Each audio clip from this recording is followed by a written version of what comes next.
Salute, everyone. Welcome to the show. It's Friday night. I'm joined by elite Knicks company, New York City legends, Bill DAUGHTRY. Welcome again. Welcome back, EJ. How are we, gentlemen? CT, always a good time with you, man. And it's good to meet EJ, and I think we'll have a heck of a show. I should have shaved, huh? Yeah. It's my radio face. My radio face. What, you're thinking the same thing? You Not about you. Shaved, I should have shaved. I should have shaved. And that was probably the worst way for us to exchange our first interaction. My first interaction with the legend, That's funny. Bill DAUGHTRY. I should have shaved for the occasion. Thank you so much, the legend, Dollar Bill DAUGHTRY. That's one of the nicknames I grew up hearing. Bill DAUGHTRY here with us on Knicks Buzz. CT, my friend, how are you doing? I couldn't be better. Like I said, man, Knicks League company, New York City legends, and the streets are buzzing right now as the New York Knicks hunt that playoff spot.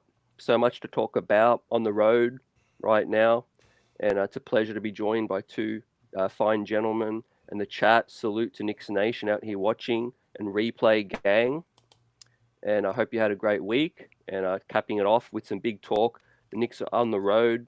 Went down now 2 losses in a row, gentlemen. Get your initial thoughts. Start with Bill. What's on your mind?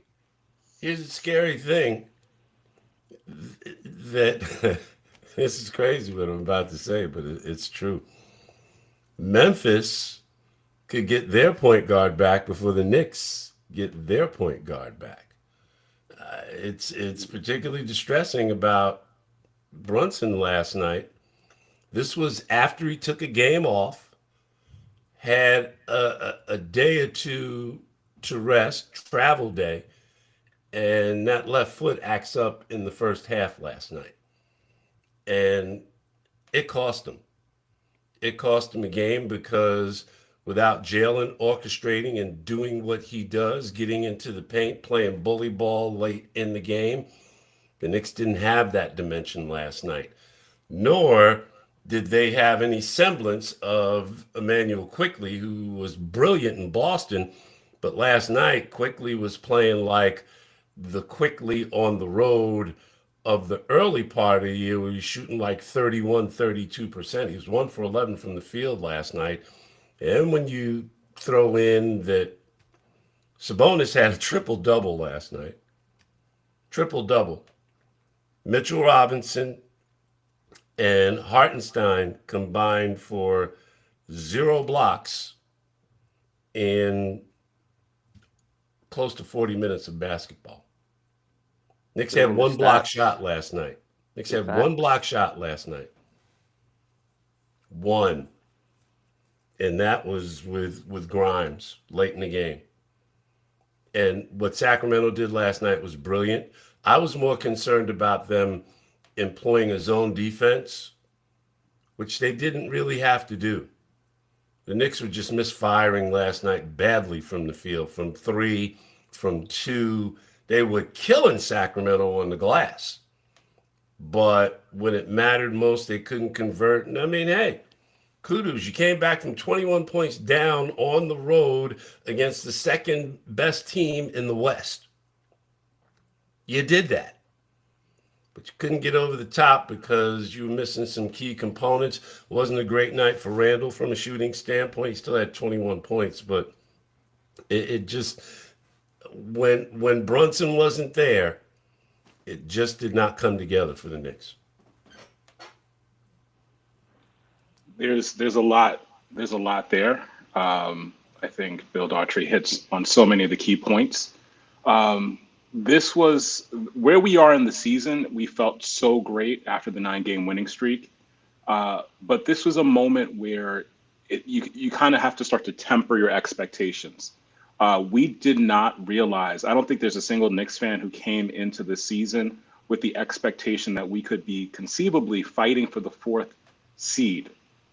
And, you know, when we had that initial 8-game winning streak and now what became a 9-game winning streak, a lot of us started to get really excited and thinking about what could this mean for this particular season.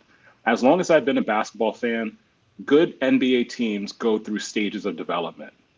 And whatever this team is at this point, we can be excited, we can have high expectations, and we can have high aspirations for what this team might be. But it's very rare. I can't think of a single team that's jumped past certain stages. And what's starting to happen, with the exception of the Charlotte game, which they should have won, but the Knicks are going to start playing some really good teams. And something has to happen in terms of the development. You develop character, you develop this identity in terms of figuring out how do you play more elite teams? How do you figure out what to do when there might be a talent gap? And this is where we as Knicks fans, we can still be encouraging, we can still be hopeful, but we might also have to temper our expectations, particularly because perhaps our most important player was not on the court or could not be on the court for the majority of the game last night. And so we see what happens. We see really how important of a signing Jalen Brunson was. Again, I think the signing got overshadowed by all of the Spider Mitchell drama.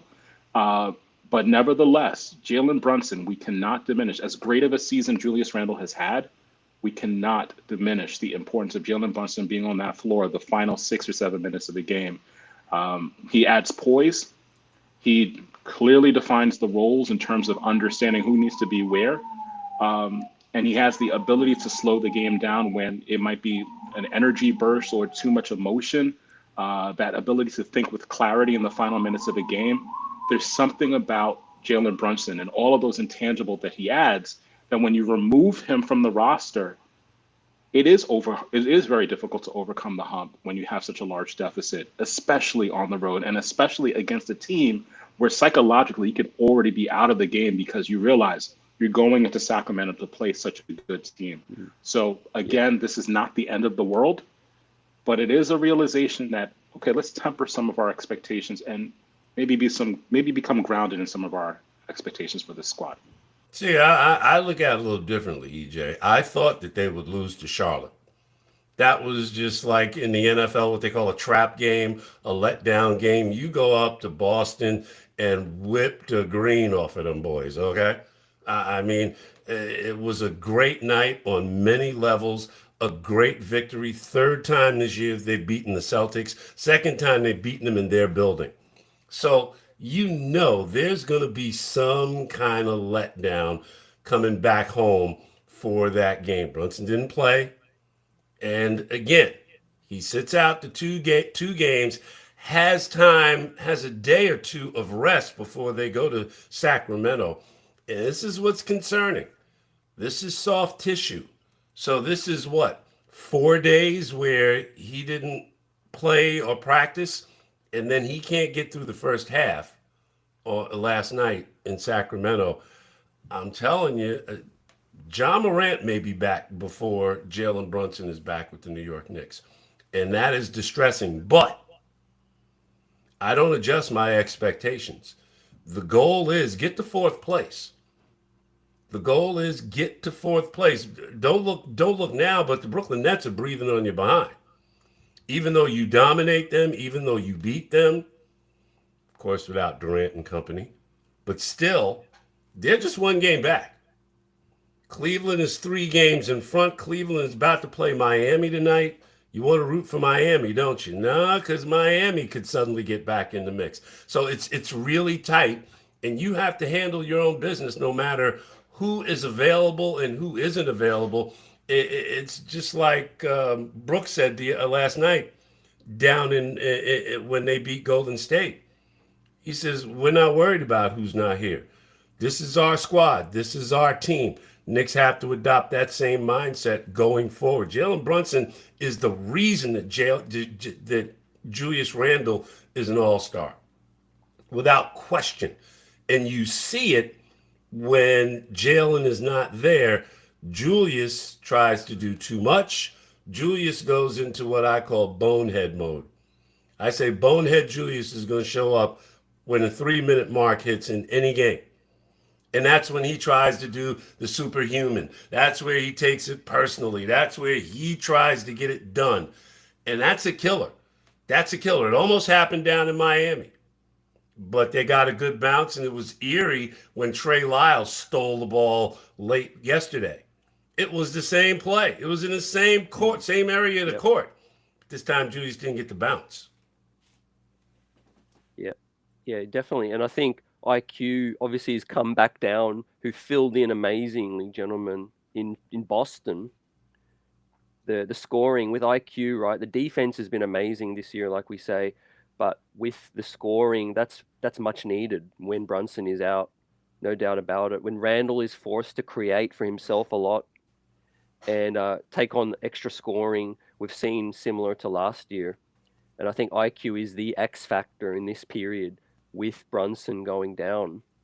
What are your thoughts on IQ? In fairness to IQ, in the Boston game, knew he was starting. Mm. Knew he was going to be in the starting lineup. So he get his head right. He dial it in, be around it. Last night, Brunson started.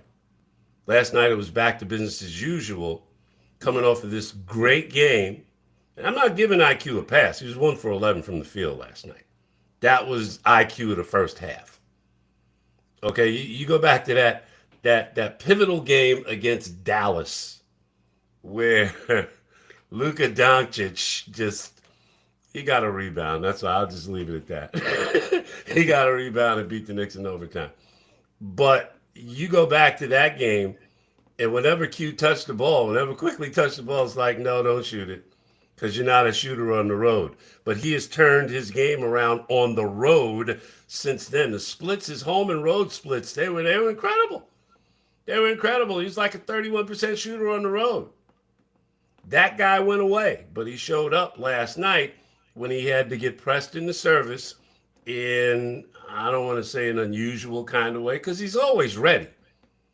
And he was taking good shots. He wasn't forcing anything. But the ball was not going down, and then at crunch time, you didn't have Brunson to weave and bob and bully and get into the paint and throw up off-balance stuff that falls and gets you an N1. And you lose the game by 5 points, and that makes a huge difference. I couldn't have said it better myself. I think this is when you start to see, and let's also give credit to Sacramento as well too. Like what's really funny to me is that I believe there was a world in which there were conversations 2 or 3 seasons ago about possibly trading Julius and Domantas Sabonis, and if it's amazing how much this team has changed over the course of the last 2 seasons. De'Aaron Fox, I mean, I don't watch enough Sacramento games to be able to say that I saw this coming. I don't know if anyone saw this growth or development in his game coming, but when you have this sort of talent in your IQ and all of a sudden you're shifted into, a role that you didn't expect to play that night, and you're playing against De'Aaron Fox, and you have to D up against De'Aaron Fox and Domantas Sabonis. When it's not Fox, it's Domantas Sabonis. And, Huerter had a couple of putbacks. This is where, again, the maturation of the team, it's one thing to feel like you're riding high off of that 8-game winning streak early in the season, and now this 9-game winning streak. But there's a lot to be said about great elite level teams that have the ability to bounce back after a Charlotte loss, because that happens to almost every team during the course of the season. But building the character, building up the ability to say, okay, we recognize this was a trap game, but also having the ability to rise to the occasion so that perhaps you don't have to fall back. You don't have to fall down 21 points. Overcoming a 21-point lead, even though it's becoming more commonplace in the league today, it shouldn't be the expectation that you should turn it on at any moment for every game. And so whether this was IQ not showing up in terms of the offense, but I also think that there were a number of other players who may have still been in Charlotte, or their minds may have still been in Charlotte. And this is where, again, this is not necessarily about the physical aspect of the game. This is more about the emotional and mental makeup of some of our key players, particularly if Jalen Brunson is not going to be around for the next few games or longer. Yeah, you said it. Mr. Efficiency too. Josh Hart also tried his best, almost out-rebounded everybody. Josh Hart's been an amazing pickup, and he's definitely going to have a huge say in the playoffs. He's probably going to win the Knicks a game or two in the playoffs. He's that kind of guy, Bill. Oh, they were 9-0 with Josh before the Charlotte game, and to his credit, don't say they're undefeated since I've been here. No, don't do that. Don't do that. Yeah. And, last night, Josh Hart did everything in his power as he always does. 9 points, 15 boards in 36 minutes. He had 15 rebounds last night, okay? 3 turnovers. Hey, One of them was a big turnover. One was a big turnover, and he showed you how big it was by the way he reacted to it. He responded to it because it was a cross up with him and Julius Randle. Julius looked and he thought he was going left and he went right, and Josh couldn't even throw the ball in. The ball just goes up in the air, turnover. So, Josh Hart has been everything that you could expect and more. What's so good about him is whatever the moment calls for, that's what he gives you. You need a bucket, gives it to you. Needs a rebound, gives it to you. Needs a deflection, needs you to D up, he gives that to you. EJ, you mentioned De'Aaron Fox. He's been the best fourth quarter scorer in the NBA this year. And last night, the way this thing went was when Kevin Mitchell, think about that, when Mitchell Robinson wasn't on the floor, De'Aaron Fox had a free path to the basket. And that's when he inflicted his heaviest blows. And when Mitch was in the game, it was real interesting how Malik Monk was lighting it up from distance. And then Werner comes back in the game like he was in Atlanta a couple of years ago and just drilling three balls. It's like, really? You saw what was happening. You saw what was going to happen. But these Knicks put up this elegant fight, this really gritty battle fight, and got back in this game, tied it up at 96. Tied the game up at 96, and then that's when Sacramento went on another run that was decisive enough to put this game away. But last night, look, Julius Randle, like I said, without Brunson, he's the guy from last year. And Bonehead Julius makes an appearance with 3 minutes left in every game. Book it. It's going to happen. And when Brunson isn't around, double down on that bet. R.J. Barrett is a guy, and CT, you remember I said he's your star. Remember I made that stupid claim earlier this year? Can't play defense, so Thibodeau puts him on the second unit, and it's worked out very well. He had a usual R.J. Barrett shooting night last night. Was he 9 for 23, 1 for 8 from 3? What I love about R.J. Barrett and what he really needs to burn into his head is that he can get to the basket against anybody. And get his and ones. Dude, don't even think about shooting a three. I mean, I get it. It's a part of today's game, but your strength is just so much more potent when you focus in on that game. Now, and let defenses adjust, because if you continuously take it to the rim, guess what they're going to sag on you. They're going to double you as soon as you pick the ball up. Ask Julius. Bart Scott makes me laugh every time I hear him on ESPN with Alan Hahn. He says, dude, read the scouting report on you, okay? Please. Talking about Julius Randle. So RJ is solid, and Thibodeau, a guy who I think the last time you and I spoke, CT, his job was in jeopardy, or at least in the minds of many it was, and he has responded. 500. He has sold out to what he wants to do, the way he wants to do it, and I'm real curious if he's going to be sticking with McBride if this Brunson injury plays out over a longer period of time. And I'm not trying to be a pessimist. I'm not a doctor. But like we said, he had 2 games off, 2 days of rest, plays a half in this thing, got him going again. I don't think you're going to see him again on this trip. I wouldn't be surprised if they sent him back to New York to see, what's going on here. Because he's that important to this team. You said it. You said it, DJ, Bill. Brunson is the future, and no doubt, the playoffs are going to be probably a replicate of 2 years ago without Brunson. And he's so important. We need to make sure that he's right. make sure that the ankle's not going to linger. We've been saying on so many of the recent shows that ankles are the injuries that can linger, and you got to be careful with them, because one day you might feel right, then you start to put pressure on it. Yeah, he's twisting, Brunson's twisting, turning, hezzy moves, stop starting. That's gonna add more pressure on that ankle, EJ. And I think, especially like Bill said, this road trip, just put him on ice, literally.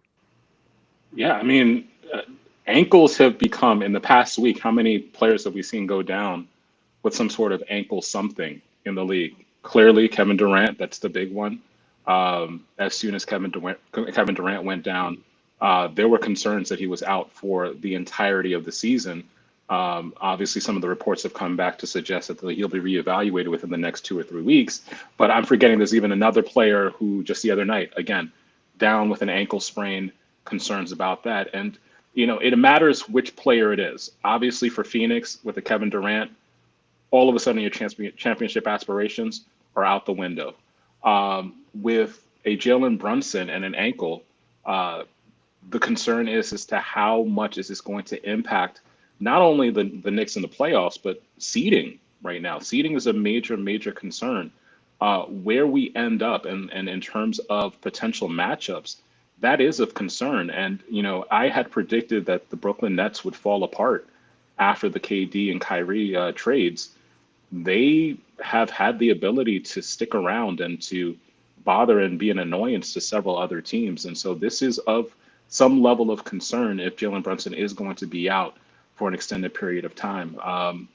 This is, this is a very tricky situation. It's probably the worst timing because of seeding, but it's also the worst timing because of also the teams that we're playing at this moment. A West Coast trips historically have always been difficult for this team for the past 15, 20 years.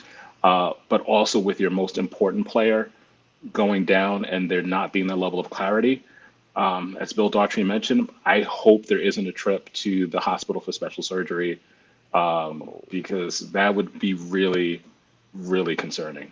Really concerning. I'm not going there, but again, the ankle sprain is with the right ankle. This problem is with the left foot. And some say it was because he's trying to play through the ankle sprain and favored it and put some undue stress on his left foot. These soft tissue things, man, especially in the feet, you gotta let it get right. You gotta let it heal. And if it means you gotta shut him down for a week or two, okay, so be it. I get the playoff race. Like I said, the Nets in Miami nipping at your heels. The Knicks are what? 2 games away from like 8th place in the conference. Catching Cleveland is important. The overall health of Jalen Brunson is more important, because if you have to play Cleveland without Jalen Brunson, that's a different series too. So the priority right now, you got to figure it out rotation-wise what you want to do. And I think that with Tom Thibodeau, it's more that than in-game adjustments. He's got his 9. Like I said, I don't know how long he's going to be able to roll with Miles McBride. Maybe he will.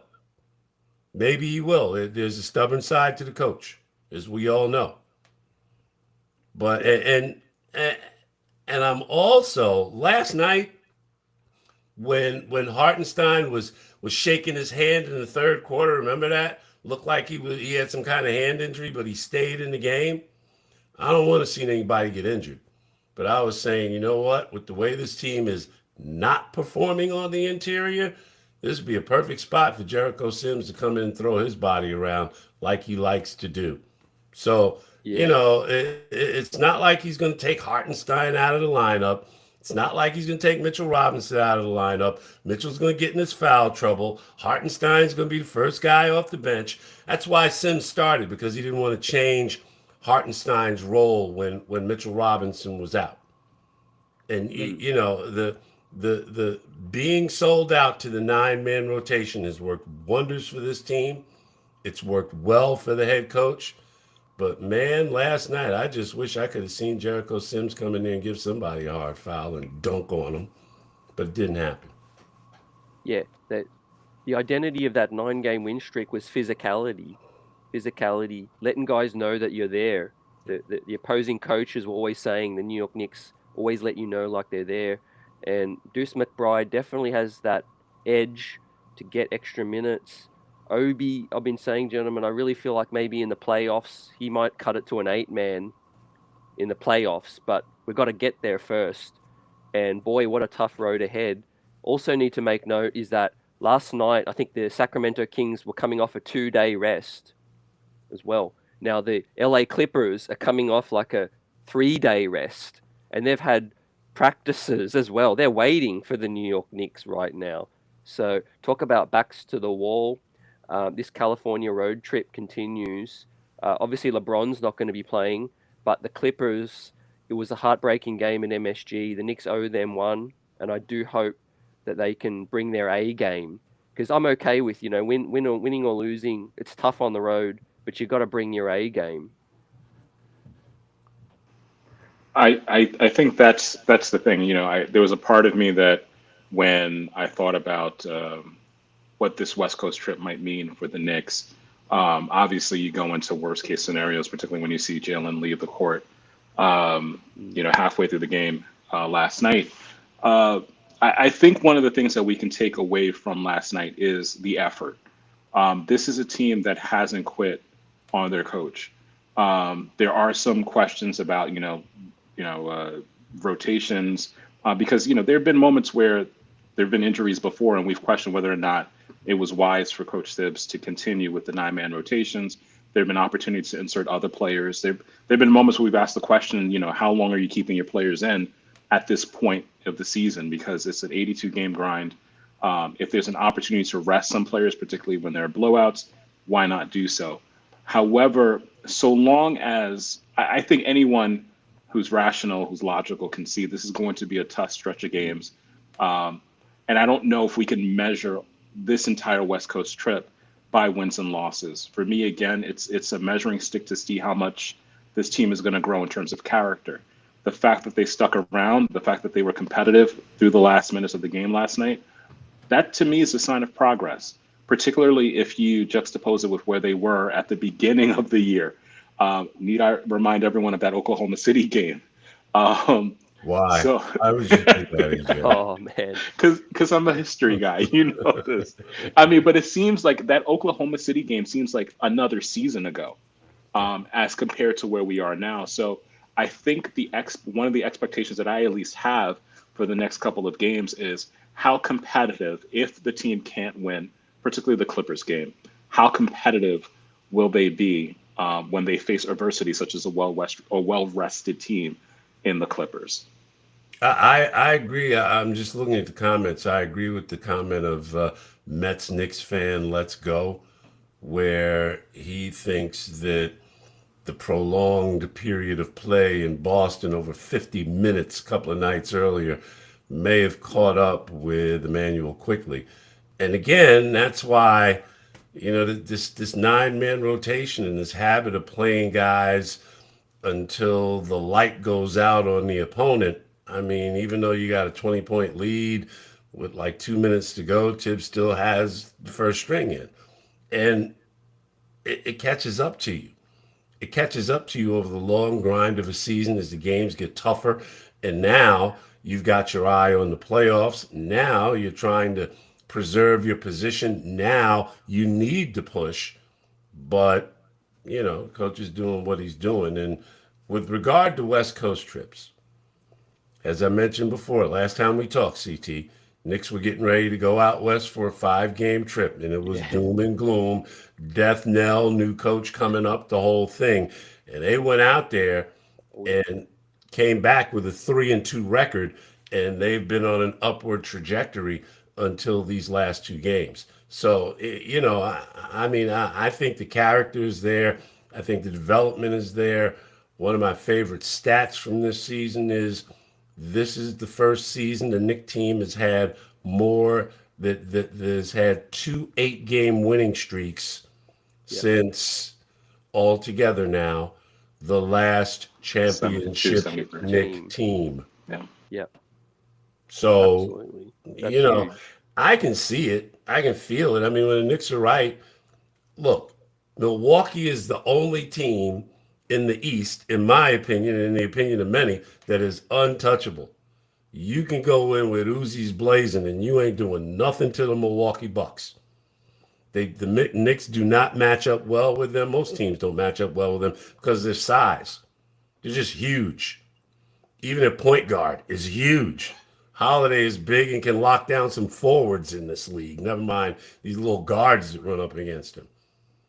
But in my mind, you saw what they've done against Boston. Now, playoff time, yes, a series. It's a best of 7 series. Are they going to run the table like that? I doubt it. But it's going to be a good series. Against Philadelphia, again, they've given Philly fits. And at the 3 games they played this year have all been like razor close games.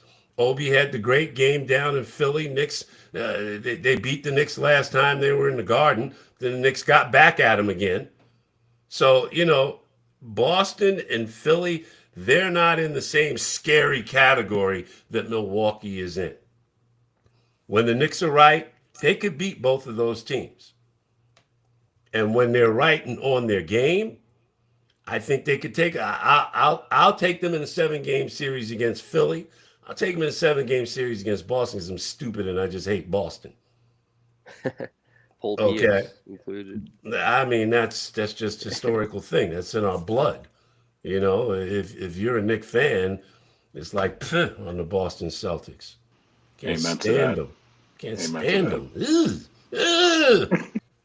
We're physical, and we showed that how our physicality can give them problems, Yep. especially with Mitchell Robinson, who was a huge X factor in those games. Robert Williams hasn't quite given them, what they're looking for, I think, on that end. Al He Horford, disappeared. obviously. He disappeared against the Knicks.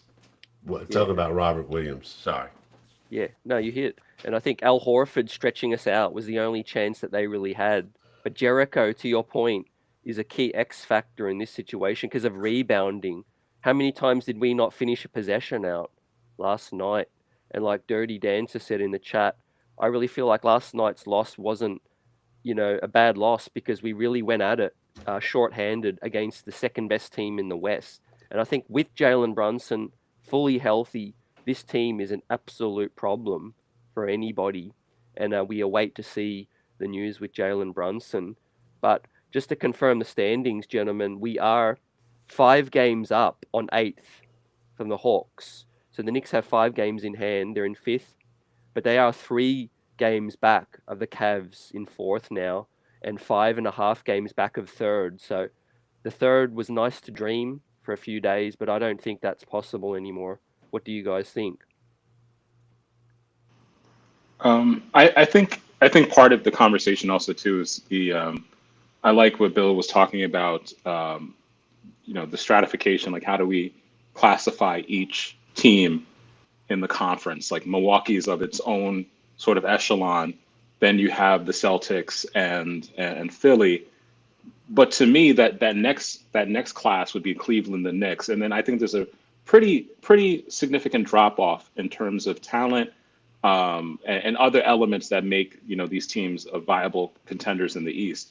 So I think to some extent, as much as we're talking about seeding, I think if Jalen Brunson is healthy by the start of the playoffs, and we have access to the roster, the 9-man rotation that Thibs is going to stick to, I think the seeding may not necessarily match what they will potentially present during the playoffs. I'm not sure if that point is clear, but in as much as I think the seeding will matter less if Jalen Brunson is available. The seeding will matter even more if he isn't 100%. And that's going to loom large. I think this is really a Jalen Brunson question, less of a seeding question. Yeah, if the Knicks can get to 4th place, that's fine. Because that means they'll have home court in the first round. Now, until the arrival of Josh Hart, home court wasn't necessarily for the New York Knicks. They were not good at home, but no team in the NBA has won more road games than they have. They, and I want to Yep. say, is it You hit. Boston or Milwaukee has 20 wins on the road. That's the number. That's tops in the league. But still, you want to get that home court in that first round. You don't want to test that road thing at playoff time because everything is dialed up just a little bit more. And the Garden gets crazy at playoff time. Trust me, I've been to the Garden in playoff games. I know it doesn't happen a lot, but And to that, there have been a couple of teams recently that have tested the road idea. So, for example, I think the Lakers, the last couple of seasons, like they've decided, okay, we'll gamble it all and we'll be okay so long as we make the playoffs. We'll hit this stretch and we'll be able to get it all together. But it doesn't come together. Brooklyn last season, same idea. You know, we'll try, we'll be okay so long as everyone plays together. That didn't happen.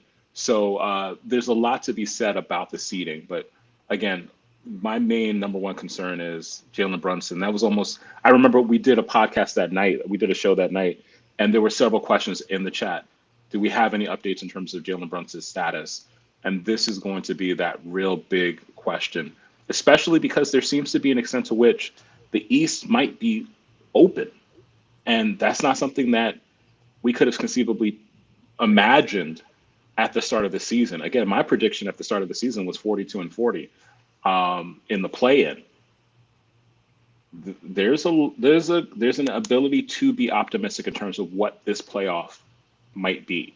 So Because let's yeah, just this team could be that giant killer, like some media are saying, a la 1999. It has that feel about it, gelling right at the end. Well, prior to the last two games, but getting Josh Hart, a nice spark. The vibes of this team are good. First and foremost, they like each other. They play hard for the coach. The road, I think the grind's just getting to them. Honestly, the 9-game win streak was kind of like the summit of the season where we just got to even it back out and just find our way back onto the road again, onto stable ground. And I think with Jalen Brunson, he plays tough. He's a guy that can play with pain, but you would hope it's not a lot of pain because with his isolation play, Bill, it's critical with the foot. It goes back to that. But the Knicks did make a signing, Dwayne Washington Jr. Derrick Rose is still here, the forgotten man. Does he factor in to a playoff picture? I don't know if it'd be Rose or Fournier. And given the way the Knicks have been inconsistent with the three ball, and Fournier has a little bit more length, I think Fournier might be that player that you're looking for from within. But when the Knicks were on that winning streak, and even leading up to that winning streak, they were beating people up. They were playing physical bully ball. Their three prime offensive players are all bully ball players. Randle, Brunson, and Barrett. All three of them, they like to pound the ball, get you in the paint, and just put you in the blender, as Wally Serbiak would say. They like to beat on you. And then you throw in the physical play. And I guess this really emerged when Mitchell Robinson was out. Because I wasn't on the Jericho Sims bandwagon this year. I saw his improvement in Summer League, and it kind of cooled going into the beginning of the season.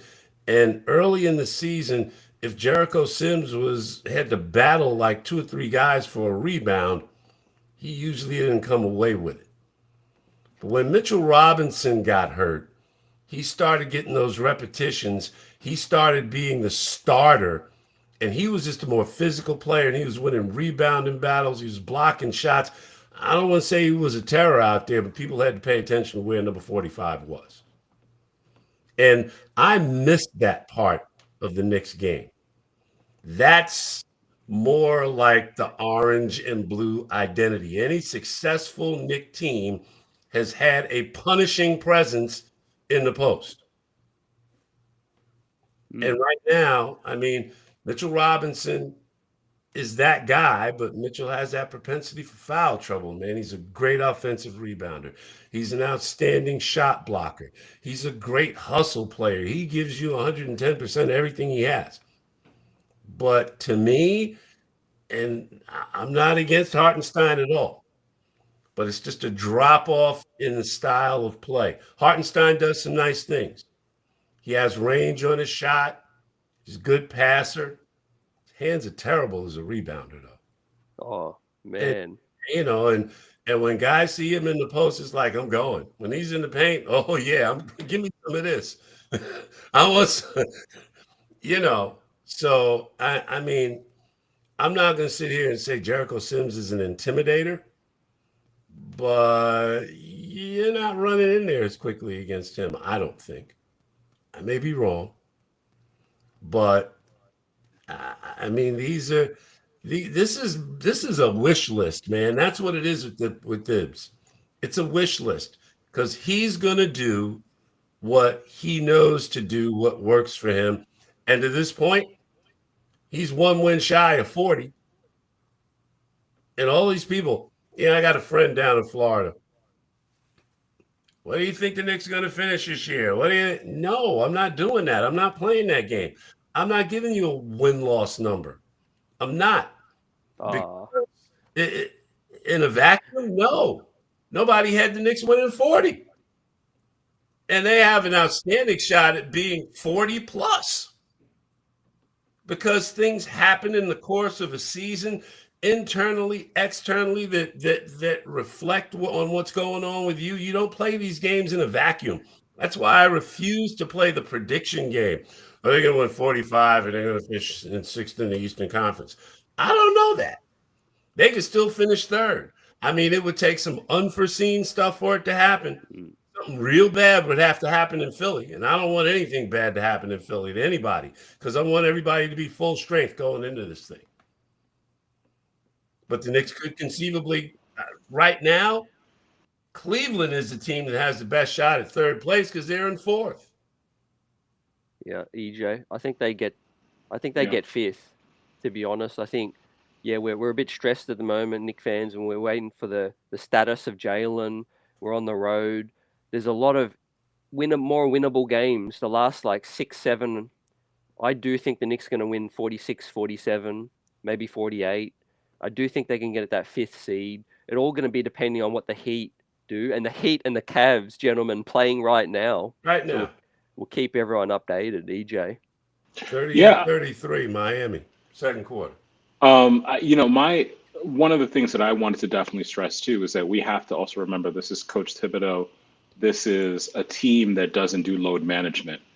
And part of this equation, if we're not going to be a team that is okay with the philosophy of load management, at this point of the season, it would almost behoove Coach Thibodeau to not expand the roster some, to allocate more minutes to Jericho Sims just to prepare for the playoffs, to allocate a few more minutes to an Evan Fournier. And I saw someone say this in the chat.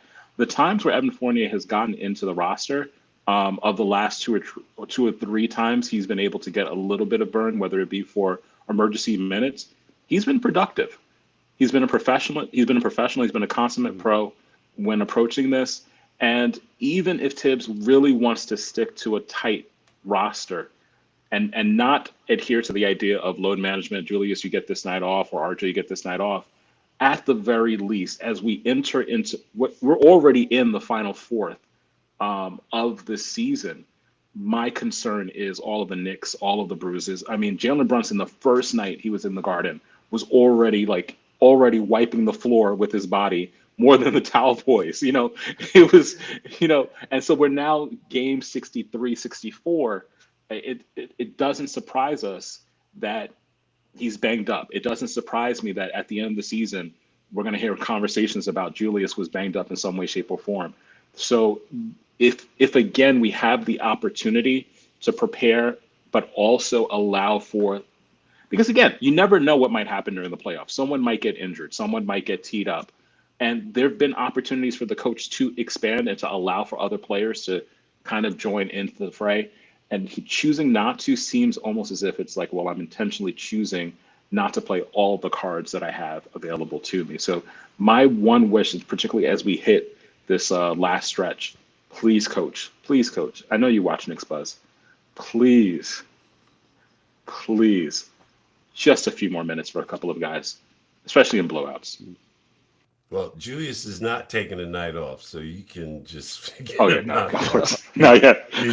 You're gonna need dynamite and a blowtorch to get him off the floor. Oh, And Bonehead Julius will show up as he always does. But I mean, that's one of the parts of Julius Randle that you really must appreciate. His tenacity, Absolutely. his toughness. And again, he takes it personal. exactly. He really does. And that's when Bonehead Julius usually shows up. But I mean, and when I'm real curious to see this, because it didn't happen last night in Sacramento. When are teams going to focus on Julius Randle can't get off to a good start?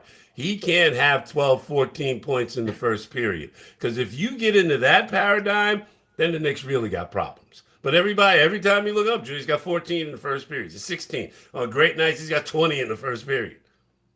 When are y'all going to get it? Don't let him get off to a fast start, because that's going to cook your goose early.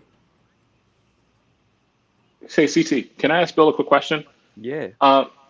Here's a question for you. Do you think there's a correlation between, Julius and sometimes the brain fog he enters into, like the final 4 minutes of the game, and how much he plays during the course of the game? Like, he tends to lead the team in terms of minutes, and he does so throughout the course of the entire season. That has to have or play some role in terms of there being like mental lapses, gaps, this idea like we're going to revert back to some of the bad Julius habits that have appeared throughout the entire Knicks tenure. I think these last 3 or so games have been because Brunson is not there. I said it earlier, I'll say it again. Julius Randle is not an all-star this year without Jalen Brunson, because Jalen Brunson reins Julius in. Last night you saw Julius. Yeah, you saw Julius last night. He's trying to take over the game late. For all of his physical gifts, for all of his ability, he is not a take over the game late kind of player. He needs a facilitator, somebody else to take control and orchestrate. And that's been a big part of the Knicks' success this year. Jalen Brunson's ability to be the conductor and Julius Randle's ability to follow the conductor's lead when it matters most. And in these last couple of 3 games, the conductor hasn't been there, and the orchestra has been struggling to find the right note. Yeah, 100%. He makes it easier for everybody. The pressure, the defense has to focus in on Brunson because he's so crafty. He can get into the paint. He lives in the paint. It's perfect. They're a perfect 1-2 tandem, which I think why it's worked so well in season 1. Let's make a focus on that. Continuity wise, this is season 1 for these two together. I could see a future where these are the 1 and 2 options as the Knicks. Big 3. If they do add a Kuzma, if they do add an OG Anunoby, someone else, if RJ Barrett becomes that other guy and takes that big leap, I think he's that other guy now. That's why he's on the second unit, because you've got the 2 main bruisers taking care of business for the starters, and then here comes RJ doing what they do, not as efficiently, but still playing the same kind of game, and it helps lift that second unit with quickly. Yeah, absolutely. Yeah. Efficiency is the biggest thing, but ball movement late. How many more wins, gentlemen, would we have had even before Josh Hart? Long before Josh Hart thing even happened, we would have 5 more wins if we executed better. I don't even want to bring up. My brain's frozen some of these losses. I've put it in a time capsule and thrown it into the ocean.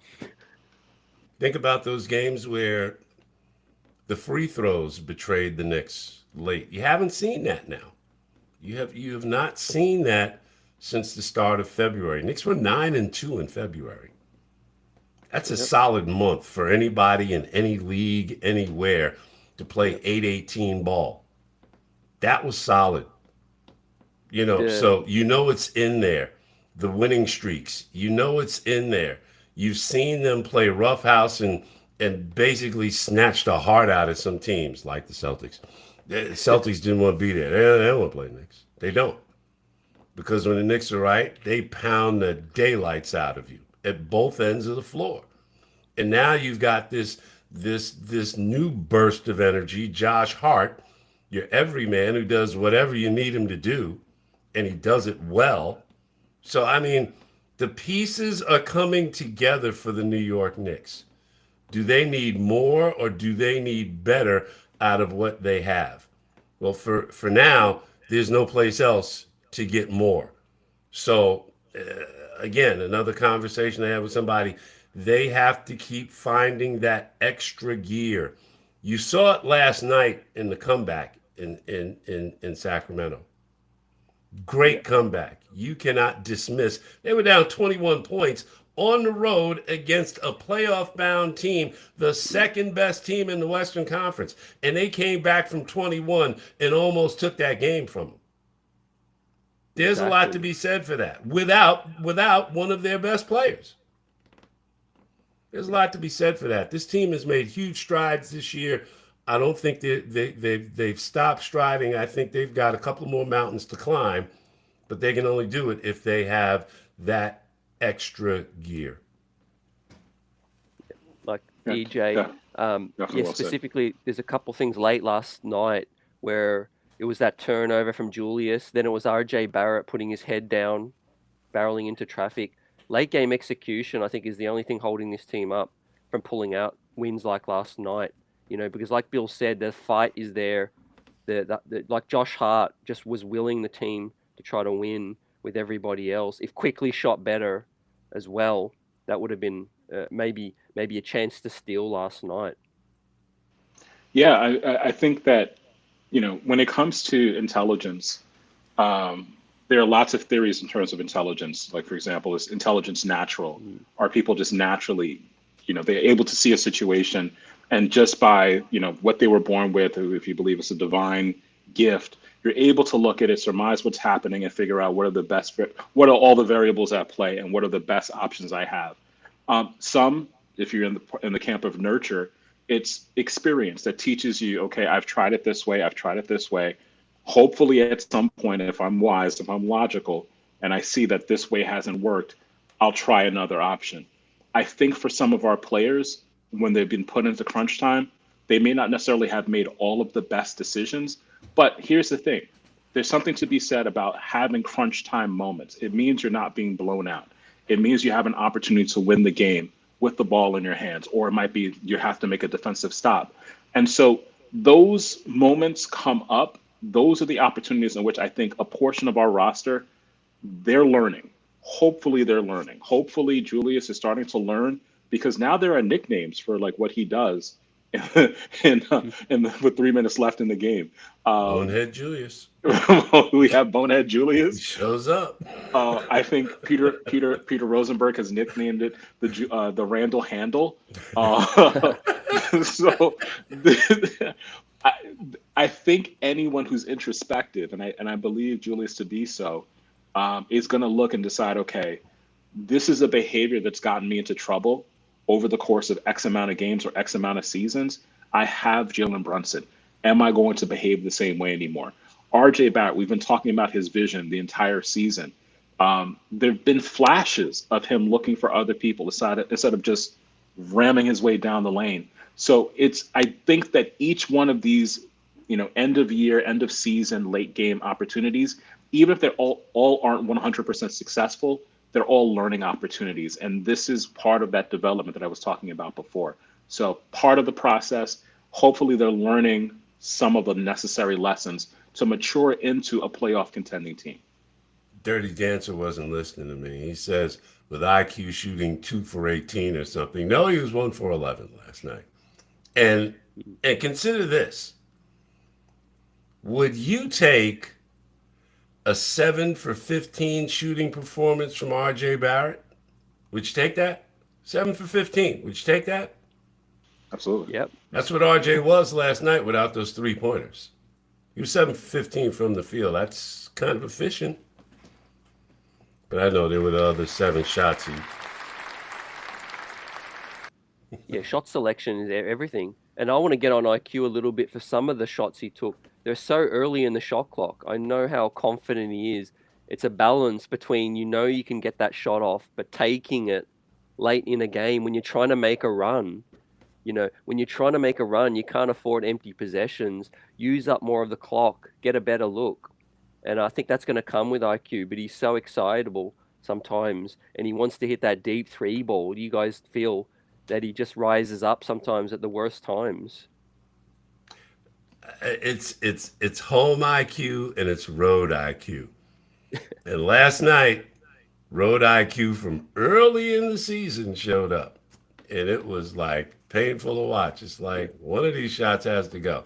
You take his 1 for 11 and RJ's 1 for 8 from 3. And I'm just looking at the box score here real quick to see Emmanuel Quickly like RJ Barrett. All right, you ready for this? They were combined 2 for 16 from 3 last night. Ooh. That says That's a lot. rough. That's rough. Each was 1 and 8. 1 for 8. Yep. While Sabonis was collected a triple-double. So the 9-game winning streak has done a lot for this team. They can afford a few more losses and still have a great chance at the 5th, which most Knicks fans would have signed up for all day. So the road is there for the Knicks taking. Jalen Brunson, probably wise to rest him a few more, but this road trip, I know Bill's probably not going to give us a prediction, but EJ, Clippers, Lakers, Portland, and then you get Denver and Minnie back home. Whew. Are we going game by game or just overall? Just give us your overall. I can imagine a 1-3 or a 2-2. Okay. Yep. I'd be very. If they come back, if they split the next 4 games, that would be really impressive. That'd be really impressive. They've got to dip into their situationals a bit more, like Sims, like Bill said, maybe Fournier or Rose a little bit. You need a little bit extra offense without Brunson. Like I said, he's responsible for a lot of points. But if RJ's shooting efficiently, Quickly shooting efficiently, you may not need to rely on those guys. If Deuce McBride is playing lockdown defense, Bill says that he feels like maybe Deuce's minutes might shrink. They only played, 6? How many minutes did Deuce play last night? Was it 6 minutes? Yeah, he only played 6 minutes last night. And that's with an injury. Yeah, Josh Hart. That's that Swiss Army knife that does so much for this team now. Handling, passing, shooting. But his offense is limited too, Bill. Yeah, I mean, he's not a guy. That's one of the good things about him. He doesn't demand the ball. He doesn't require the ball to be a good player. And you think about Tom Thibodeau, how many times did you hear him early in the season say, you don't have to shoot the basketball to play well? There are nights when you don't shoot the basketball well, but you can still do other things to help your team. And that's the guy Josh Hart is every night. Now, I don't do predictions, but get one of those wins in Los Angeles and give me a surprise. Do you make it 2 wins in Los Angeles? Do you go up and knock Dame upside the head in Portland? I don't know. Yeah. Again, the science of picking games, man, those cats in Vegas, I don't know. They got some pros in the room. I mean, pro players in the room, because how they figure stuff out, I don't know. Yeah. But, it's like, again, and the Clippers are going to be tough. They're going to be extremely tough because if George and Leonard are on top of their game, really doesn't matter what Russell Westbrook does or doesn't do. And if he happens to be in the does mode, then it makes it that much more a daunting task. The Lakers, I mean, I don't know. You don't know if Anthony Davis is going to trip over a shoelace, and we have a nickname for AD, street clothes. But he doesn't he only plays supremely off the charts well when LeBron isn't around, which I think is a very interesting dynamic. But, the Lakers, they're trying to get somewhere too. They don't have the king, so who knows what's going to happen in that game. And like I said, is Cam Reddish going to go off against his old team in Portland? Never mind Dame. There's just stuff that happens in games that I can't predict. I don't know. Who knows who's playing when What Denver about this? Garden? Who knows who's What playing? about this, gentlemen? If we look at the standings, right? Put the games aside. The Knicks are in 5th, right? We got the Nets behind us by 1 game. The Heat, 3.5 games. And then the Hawks, 5 games. So if anybody's going to catch the Knicks to displace them from 5th, who could it be? I don't think the Nets. I think the Knicks are going to win more games than the Nets from here on out still. So I don't think the Nets can catch the Knicks. But the Heat, possibly. The Hawks, 5 games is probably a little bit too much. So it's the Knicks and the Heat for that fight for the 5th. We were talking about stratospheres at the top, and you can do the same at the bottom. The Atlanta Hawks are a shell of what they were 2 years ago. And they got the coach fired. Quinn Snyder, he's okay. And I'm sure once he has a training camp and all that, he can figure it out. But the Hawks are a bunch of guys now who got their bag, and now they know everything. Miami is not the same. They're not getting it from Bam Adebayo. It's all about Jimmy Butler, and we all know what Jimmy's going to do. He's going to draw fouls late in the game, get to the free throw line, but that's not going to be enough. Yep. That's not going to be enough. Exactly. I mean, Oladipo, whatever he gets, he gives back. Kyle Lowry hasn't played since they played against the Knicks at the Garden back in early February. So who knows when he's going to re-engage again. He's not playing tonight. He's in street clothes. So I'm not so sure about Miami being that team. But the Brooklyn Nets, the only team I dislike more than the Nets is the Celtics. But I think the Nets are going to be that team that if the Knicks slip, that's who's going to come and get them. Fortunately, the Knicks own the tiebreaker against the Nets. Yeah. The Knicks have dominated them since the trade.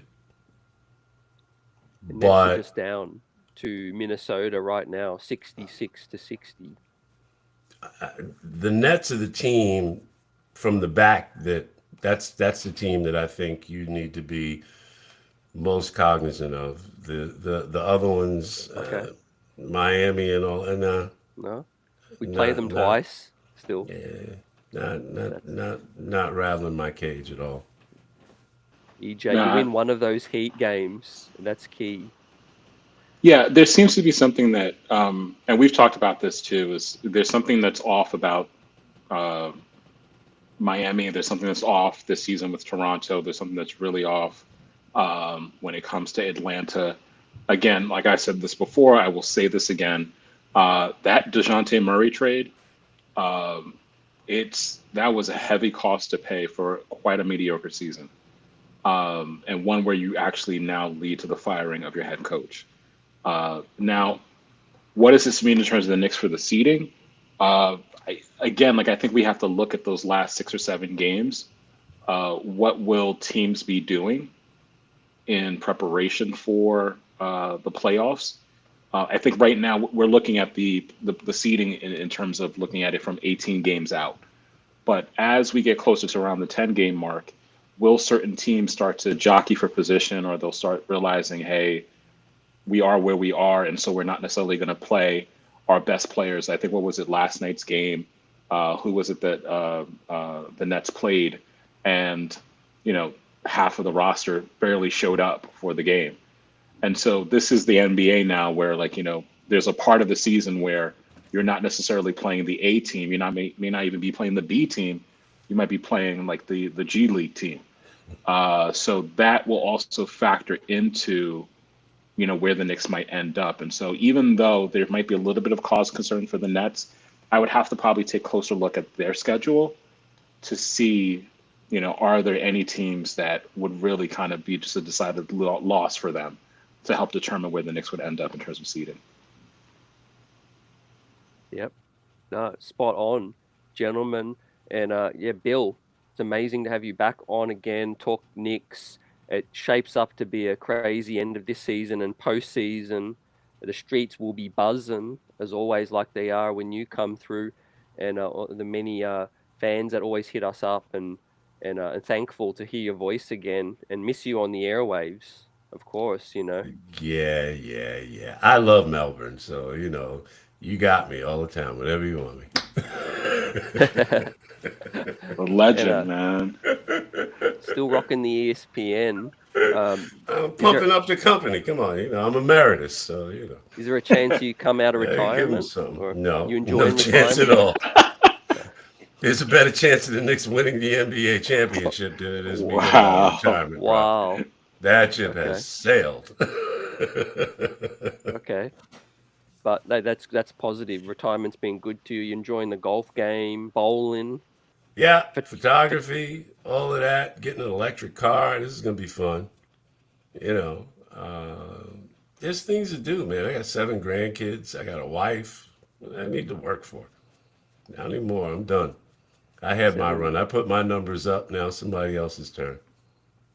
Yeah, exactly. This right. this is about as close as out of retirement as I'll be. Yeah. Well, Unless somebody offers me John Collins money. oh, I don't know if we have that kind of budget, but who knows? Yeah. Let's see how much buzz we can get on the streets to make that Yeah, okay. Right. But, I'll just say your predictions: 5th, we stay in 5th, and we beat the Cavs first round. I'm hoping for 4th, man. I'm really hoping for 4th. I really am. Yep. 3 games with 18 to play, that's not insurmountable. And again, this league is strange, man. Who saw Ja Morant coming? Who saw that? And they were the second best team in the West when that happened. Kevin Durant, 4 games, 4-0, and slips on a banana peel. Really? In warm-ups. Wow, yeah. We haven't even touched on the Mavs. The Knicks have the Mavs pick, which could end up being like top 15. I know it's top 10 protected, but it still might be top 10, top 15. Kyrie and Luka are working so well together, aren't they? And all you big-time predictors, who had the Warriors and the Detroit Pistons with the same identical road record? Who? In March. In March. Who? Yeah. Can't do the predictions, man. Strange stuff happens. Strange stuff. It's wild. Yeah, we underrated the Brunson acquisition. Some people overrated. What are you getting him for? Wait. The guy had Western Conference championship experience and balled out when he had the opportunity. You don't want that guy on your team? Really? Yeah, I said it. EJ.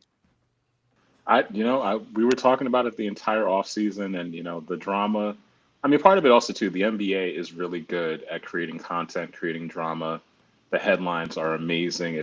It's what helps to feed, a lot of what we do as content creators. But at the same time, when it comes to what's on happening between the baselines, it's hard to predict what's going to happen because every season something different might happen. And like the John Morant thing, and we haven't even had time to really talk about that.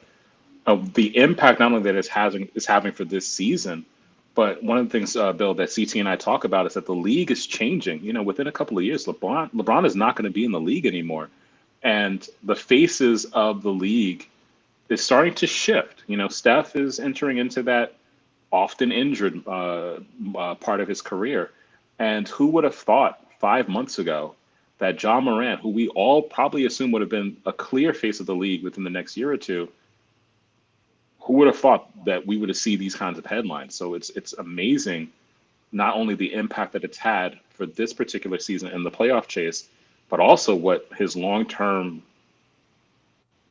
story might be in terms of his place in the league and being one of the faces. I for predict the NBA. he'll come out better than Gilbert Arenas did. Oof. Plus, Arenas was at a different point in his career Yeah. when he got involved with the stupid, with the gun stuff.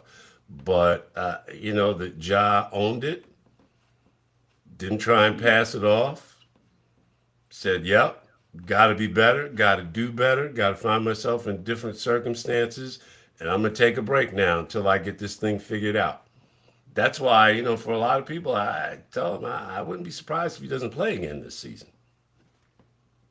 Wow. I would not be surprised at all because he seems to be serious enough about his situation, his condition, his mindset that he says, you know what? I'm going to be away for a little while. Now, 2 games has turned into 4 games. The league is involved, and who knows what's going to, he got a bit of a break from the police in Colorado. They said, nah, we're not going into this. We're not going into this. I guess they figured he wasn't drinking. I don't know.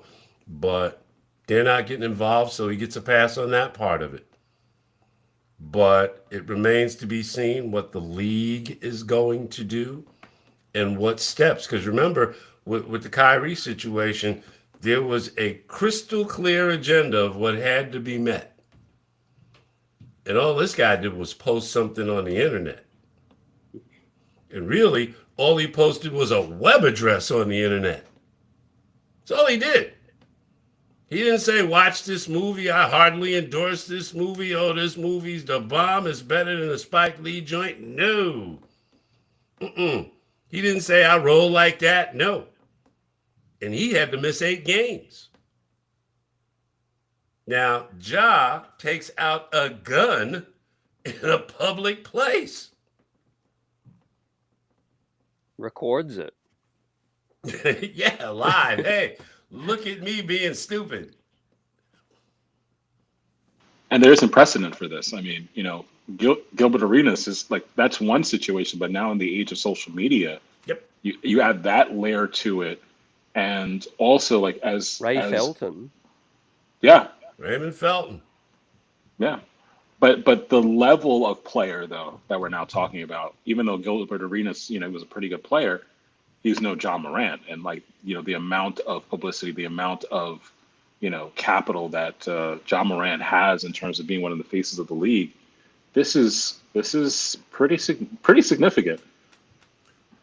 Again, that he in his statement said, I'm going to take some time. That sounds to me like a young man who says something ain't right here, and I really need to take some time to look at it and see what I can do to get it straightened out. Yeah. And maybe the second round or something. that's going to put him on a different timetable than anybody is imagining. Like I said, would not be surprised if he does not play again this year. Wouldn't be. And wouldn't blame him if he didn't. It's an open carry state for those asking about where the location was. But Yeah. And Dirty's from Arizona. He knew Gil. I have some stories I could tell. I'm sure. We live in a new age. people still adapting to this social media. You know, you got 1 million followers. You want to show off a little bit at times. Not like But that. Can I just throw this in here too? When someone says I have stories I could tell, is it ever like a he's the next good guest. sign? We've If booked the these next walls guest. could talk. Bill, get off. We got the next guest on. Like it's not like, oh, like this is a great thing. It's almost always like, if I could tell you I know some things. I know some stuff, Fly on the wall. I haven't said it because I could get into trouble. That's usually like what someone's insinuating with that. That's We're waiting hilarious. on Mark Bowman to write his book. Uh-oh. too. Yeah. He's Yeah. a storyteller. Oh my goodness. These walls could talk. Yeah. Yeah. But EJ, why don't you give Bill his flowers? Hey, to everyone who is a buzzer, for everyone who watches Knicks Buzz, who supports CT, who supports me, this program, this is an honor to be on this particular show with the legendary Bill Daughtry. We were talking backstage, and this is my first time interacting with the legend. I grew up listening to WFAN, 660 AM. I could recite the entire lineup. So from Imus in the morning to, a rotating roster of people at the 10 a.m. hour. And finally, for example, I think they got it to Jody Mack and Evan, and then they went to Sig Rosenberg and to Evan, and then finally Joe Beningo and Evan, and then obviously the very famous Mike and the Mad Dog.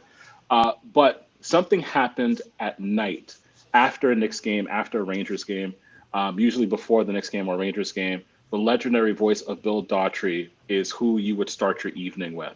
And Bill Daughtry, in terms of the radio history of New York City, a lot of the radio stations that you guys are listening to all across the country, they're all based upon what WFAN was doing in the late 80s, early 90s, into the 2000s. And then obviously ESPN Radio joined the fray as 1050 ESPN Radio, and then became 98.7. And there's a long history there too, because 98.7 were part of the New York listening audience, was something before 98.7 Kiss FM. FM. But Bill Daughtry represented something very different from the rest of those stations. He represented just knowledge, wisdom, his voice, the timbre. As a man of color, to know and to hear that on a sports radio station, and being a young man of color, it meant the world to me. And so you do not understand how much this means to me. And so to have the opportunity to give you your flowers and to say how much you shaped my sports fandom, my desire to speak about sports, and to do it lucidly, clearly, professionally. You are so important to the sports world, and thank you so much for taking the time to share with me and CT.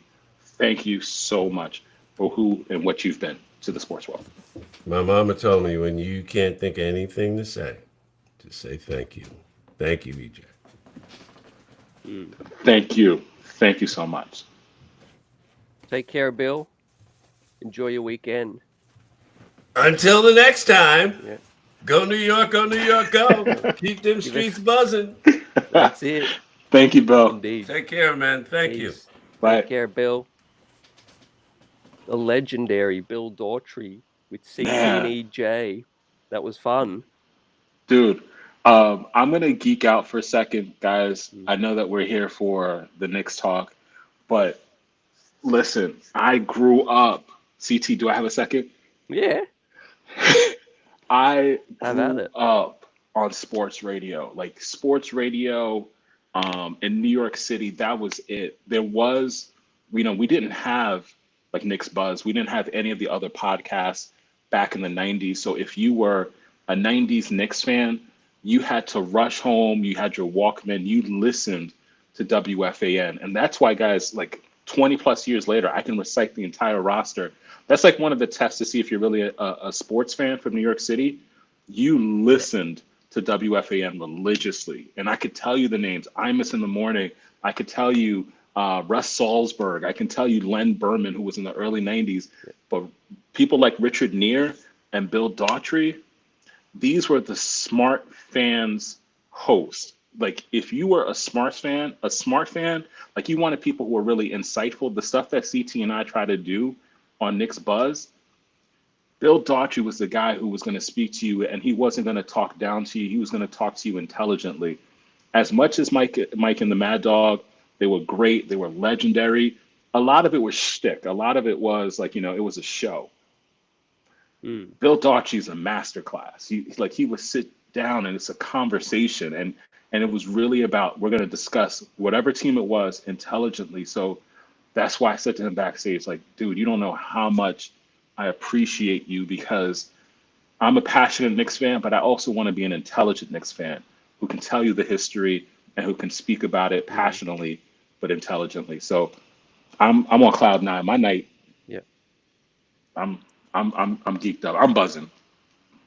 We were all buzzing, not just for the Knicks, but yeah, Bill's always a great conversation. And as someone who's like hosted and been a panel on other shows and previously moderated guests and call-ins and all of that, that's not as easy as it looks, Hmm. when you're dealing with passionate fans, and you got to be the rational voice Hmm. in that situation, but let them have their say as well. Um, I came across Bill, online.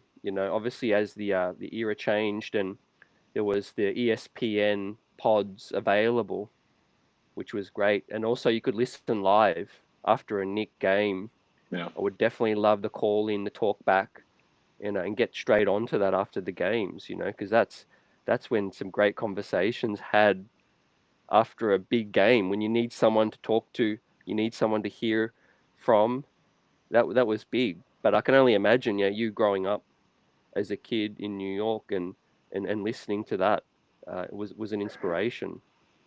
Yeah, dude. And one of the things too, and like I'm sorry, like I'm geeking out right now, is Yeah. like there's something, as someone who also loves history, like I love history. History to me is like one of the most important subjects that people can study. If you're a sports fan, you love history. I mean, that's just you can't separate it, right? Um, he represents so much of like how we consume sports have changed over time. So when I was a little kid, you know, for my family who were immigrants who immigrated to the country in the 70s, we couldn't afford cable television. Cable in the 70s into the 80s, and I know this is true for a lot of you guys who are on this right Mm. now, it was incredibly expensive.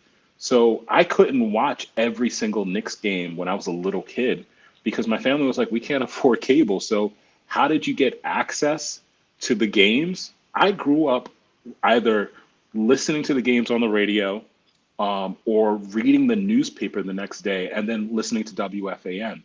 And so the reason why like I love having an opportunity to talk to Mark Berman or to speak to Bill Daughtry is because if you were connected to those 90s Knicks, you didn't have Knicks Buzz, you didn't have the other podcasts, they didn't exist. And No. so the only way you got a chance to hear, Yeah. and to hear other people who are part of this Knicks community was the sports radio It was station. big. And it's a long history too of sports radio and how like so many other entities failed. But WFAN in New York City, and it was out in Astoria, Queens. It's the one that changed the way we consume sports because many of us could not afford ESPN, the cable station. Yeah. And the newspapers, I'll add, in the 99 run to the finals from the 8 seed, because we're ahead in Australia, right? We wouldn't make the print after a Yeah, result. You would have to wait more than 24 the hours next day. for the next day's paper to see the score. After school, I would run to the store to get the newspaper just to flick open the page with the sports scores just to see if Knicks won game 3 or 4 or whatever it was. It was crazy back then trying to Yeah, get man. access. Now Yeah. there's an app, there's someone that talks to you while you sleep. There's everything. Yeah, it's different. It's different being a sports fan now, and like if you're a certain age, if you're in your like early 30s and your 40s or 50s, you remember like how all of these things changed, and we live today in an incredible time where like you can be a Knicks fan like myself, like CT, and we're creating a community where we get to talk about our favorite team. Whereas I was one of those kids who, like, at 16, 17, I tried to call WFAN and I was on hold for like an hour, an hour and a half, just to be able to speak for 10 seconds. And now I'm on an incredibly powerful platform with my man CT where we talk about the Knicks for hours as long as we want. And so, this is just an incredible time to be a Knicks fan, to be able to, talk to people all across the world. And for me, like, this was just an honor to be able to go back to my childhood. And one of the voices of my childhood, when I would cry over how Jordan would do us dirty, or the finger roll that, Ewing missed, that's the voice that, I would hear immediately after the sports wrap up. Yeah. So yeah, that's really cool. That's big, yeah. Obviously, I've had Peter Vesey, NBC, Yeah. as well, which was crazy. That was crazy. But yeah, Knicks fans, if you're a Knicks fan, you've usually been a fan for a long time. There aren't many short-term Knicks fans in terms of recently. So our history goes deep, Yeah. and it's Yeah. beautiful. Us and those C's, Boston, I hate to say their name, but we're the only two teams that have never changed. Yeah. Yeah. But we're creating our own new history now, and I'm excited for the rest of this season and what it could bring. But yeah, it's been up and then it's been down. But the latest is with this battle for the fourth, fifth seed, EJ. You made a lot of great points tonight, but specifically Bill as well with the fourth and the fifth. If it's the Cavs, Mhm. it doesn't matter so much to me if it's without home court advantage or with home court. I still think the Knicks have an amazing chance to win that series in 6 or 7. But with Brunson not healthy, it's going to be that would be a bad end to what's been a feel good season. So I hope, please, basketball gods, like I'll give Jalen my foot, my toe, my ankle, my I'll fly there. Maybe him and Derrick Rose can swap. He could give Derrick his knees, and Derrick could give him his foot. Yeah, listen, I think that's going to really be, it's so funny because timing is so important in sports. Timing is so important in basketball. Um, there, this, that, those two major winning streaks, first off, saved Tom Thibodeau's job. It also bought Leon Rose more time. Yeah. It definitely bought Leon Rose another season, at least another season plus. He'll have the ability to decide what happens to Tom Thibodeau. I think Tom Thibodeau's job is secure. What the Jalen Brunson injury does now, though, is that it kind of, we know who Jalen Brunson is. We now know who he is. Had this injury taken place earlier in the season, it'd be hard to kind of figure out what kind of player Jalen Brunson is. I have no problem saying definitively that Jalen Brunson is the most important player on this roster. I'm not necessarily saying he's the best player. I'm saying he's the most important player. Important player. Yep. There's a distinction between the two. That being said, because of how important he is, you're right. You're absolutely right. Like, as he goes, so will the Knicks go with regards to the playoffs, particularly if we're playing against Cleveland. But again, I can't say this enough. I was talking, I'll claim it for myself. I was talking about play-in August. August, my hopes were play-in.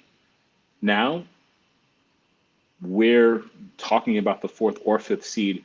And some of us are even saying we don't even care if we get the fifth seed because we have a possibility of beating the fourth seed. And because the NBA is a great storyline league, who's on the fourth seed if they become the fourth seed? The same person we were enamored with over the course of the summer, and some of us were ready to jump over a cliff or jump off a building because we didn't get him. So this is a lot. The best pickup in basketball since probably, like, I was looking at a special on HBO with Kevin Garnett and Paul Pierce on Showtime Basketball. I know many of you guys have seen it. It was about 4 days ago on YouTube. Check it out. And Garnett was saying, yeah, and Paul Pierce was saying it's the best free agent acquisition since KD went to the Warriors. And that's huge for guys from the Boston side of things. That is huge. That's really huge. Just in terms of Um, impactful culture, on yeah. court, skill set, great age, EJ, a player in bad need of a position that we needed. He's just been an absolute home run. One of the best transactions in franchise history, I think it'll go down Well, as. well, bro, we can even say it this way. Brunson is so significant, and you're gonna hear it first here on Knicks Buzz. You don't get Josh Hart likely Mm, if you don't get Jalen Brunson. that's So true. Yep. picking up the and then I don't. There's not a single Knicks fan that I think has an issue with the Josh Hart trade now. Some of us may have had issues with regards to trading Cam Reddish or the inclusion of a first round draft pick. But at this point, I think 99.5% of Knicks fans have forgotten whatever we had to give up to get Josh Hart. Um, you can pretty much make the argument there's no Josh Hart without Jalen Brunson. So if we're looking at on the court performance, Jalen Brunson, that signing, win. If we're looking at what it does to Julius Randle and how it's improved his performance, how it's raised his value and his profile across the league, check. If we look at its role, if we look at Jalen Brunson signing in terms of how it's helped to shape other roster moves, Josh Hart being one example. And we're not even sure what will happen during the offseason because, like I said last week, I really believe that the Eastern Conference is ready to implode. I believe there are a number of teams that during the offseason, we're going to see a bevy of moves. And again, when other teams are making moves and there are fire sales, let's say, for example, in Miami, let's say there are fire sales in Charlotte, there are possible fire sales. I don't know if there's going to be a fire sale, but there's going to be changes, let's say, in Atlanta and in Toronto because of how Jalen Brunson has really helped to reshape the confidence in the confidence in the roster. It allows for there to be more of an attraction to this particular team. So it's going to be Yep. really fascinating to see how not just the playoffs play out, but how the offseason plays out as well. Yeah, great points you made, man. The Hart thing is a continuation of the Tibbs, Leon, Brunson, just that identity. We're making transactions now that fit, I was a fan of the Cam Reddish move when it happened, but we know the story now. It didn't fit. But at least now, they're trusting Tibbs if he's their guy. There's organizational alignment, you could say. Yes, there's going to be a little bit of arguing backstage in the war room. Brock Aller, Worldwide, William Wesley, those guys are going to have their say. Scott Perry, who you don't even hear from anymore, hear anything about. But Leon Rose is kind of in sync with Tibbs now, and I'm expecting more moves to come that align that. One's probably going to be maybe Obi Toppin potentially getting traded, in the off season. But yeah, Josh Hart has been amazing so far. Him and IQ are my X factors in the playoffs. EJ.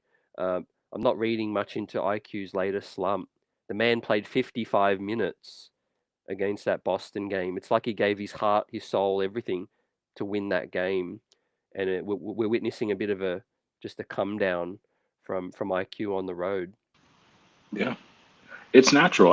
Like I was saying before, like there are certain things that you might have an innate talent for, but once you encounter something, sometimes innate talent isn't enough. You need that experience to learn how to deal with it. That was the first time in IQ's career that he had played that amount of minutes. It's very rare for Mm, players to play that amount of minutes, and also not only playing that amount of minutes in a Tom Thibodeau season where you're already going to play a larger amount of minutes. So he's a young player. there are things he has to learn in terms of learning to deal with what are the physical things I have to deal with playing that amount of minutes, that kind of game. How do I rebound? How do I deal with the physical wear and tear of that kind of game? He has to learn that. Yes, he's a professional athlete. Yes, he's probably has a trainer assigned to him. Yes, he probably has a masseuse assigned to him. But what about then the emotional high? How do you deal with the emotional high of that kind of game? Learning to enjoy what you just did, but then also being able to say, okay, I need to compartmentalize that and be able to concentrate on the next game. Because yes, I want to read my Twitter mentions. I want to see, how many posts people have been posting about me. I enjoy the fact that my teammates have been calling me him Manuel quickly. That's great, but it takes some, experience to learn how to deal with, okay, when do I check this? When do I check out of this and now start to gear up emotionally and mentally for the next game? And so these are all, for all these players, these young players, for Julius Randle, even, there are a lot of firsts that are happening for them that are learning experiences and learning opportunities. So, this is kind of why, like, I'm okay with some of the stumbling, some of the missteps that are taking place, because again, this is a team that is learning, and it's okay for teams to go through this natural progress. Yeah, definitely. In terms of season one, how I mentioned tonight with Bill and yourself about the first year of Brunson and Randall, this is year one, and we're achieving what we're achieving. And IQ's been come out party this season as well, and with RJ Barrett's slow start. If we bring this kind of continuity, even if we fall off the rails towards the end of this season, which I hope doesn't happen, but if we bring this continuity into next season, we're going to be a 50-win team. I'm, Oh yeah, I'm very oh yeah, confident, very absolutely. confident. Because you start the Ab- season with heart. You start the season with the way quickly is right now. RJ probably has a big summer, I'm going to assume. Randall and Brunson have more chemistry. Look out. yeah, and the other piece, the other part of it too is for next season, I really believe there'll be like a lot of cleanup on the edges of the roster. Yep. So some of those redundancies that lead us to like these like questions of, okay, what is Thibodeau going to do in terms of the roster? I mean, we started the season. I definitely remember our first show, when we were talking about the roster. We started this season with questions about, okay, who's going to be our starting two? Mm. Who That was our question. We spent 20, 30 minutes talking about, is it Grimes? Is it Quickly? Is it Fournier? That was one of our first conversations. And so I think that as we start to prepare for the playoffs, but also have an eye out for the off season, would it be crazy to think that, there'll be cleanup in terms of the end of the roster? There'll be cleanup in terms of the eighth man, the ninth man, the 10th man for the offseason. You'll start to get deals and acquisitions that make sense to who the front office already believes are the cornerstones of this particular team for the next 2 or 3 seasons. And that'll help also improve the team. It may not necessarily be an OG Anunoby or, Kyle Kuzma. They might be great additions, but look out for those moves in terms of the eighth player, the ninth player, because if you get an eighth player or a ninth player who knows they're the eighth player or ninth player, they may not have the most talent, but they'll play that role better than some of what we have right now. So yeah, we conceivably could be talking about 45, 46, 50 wins, and not, as Dirty Dancer said before, where we were thinking we're competing for fourth in the Atlantic. Now we're talking about fourth or third in the Eastern Conference, easy next season. Yeah, and especially this season, we don't know how it might end. We might make big noise um, with this hard acquisition. The road to 99, I mentioned.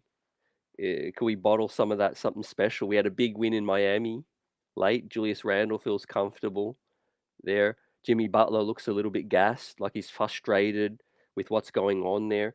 So I don't see the Heat as too much of a threat. I would love to beat Atlanta.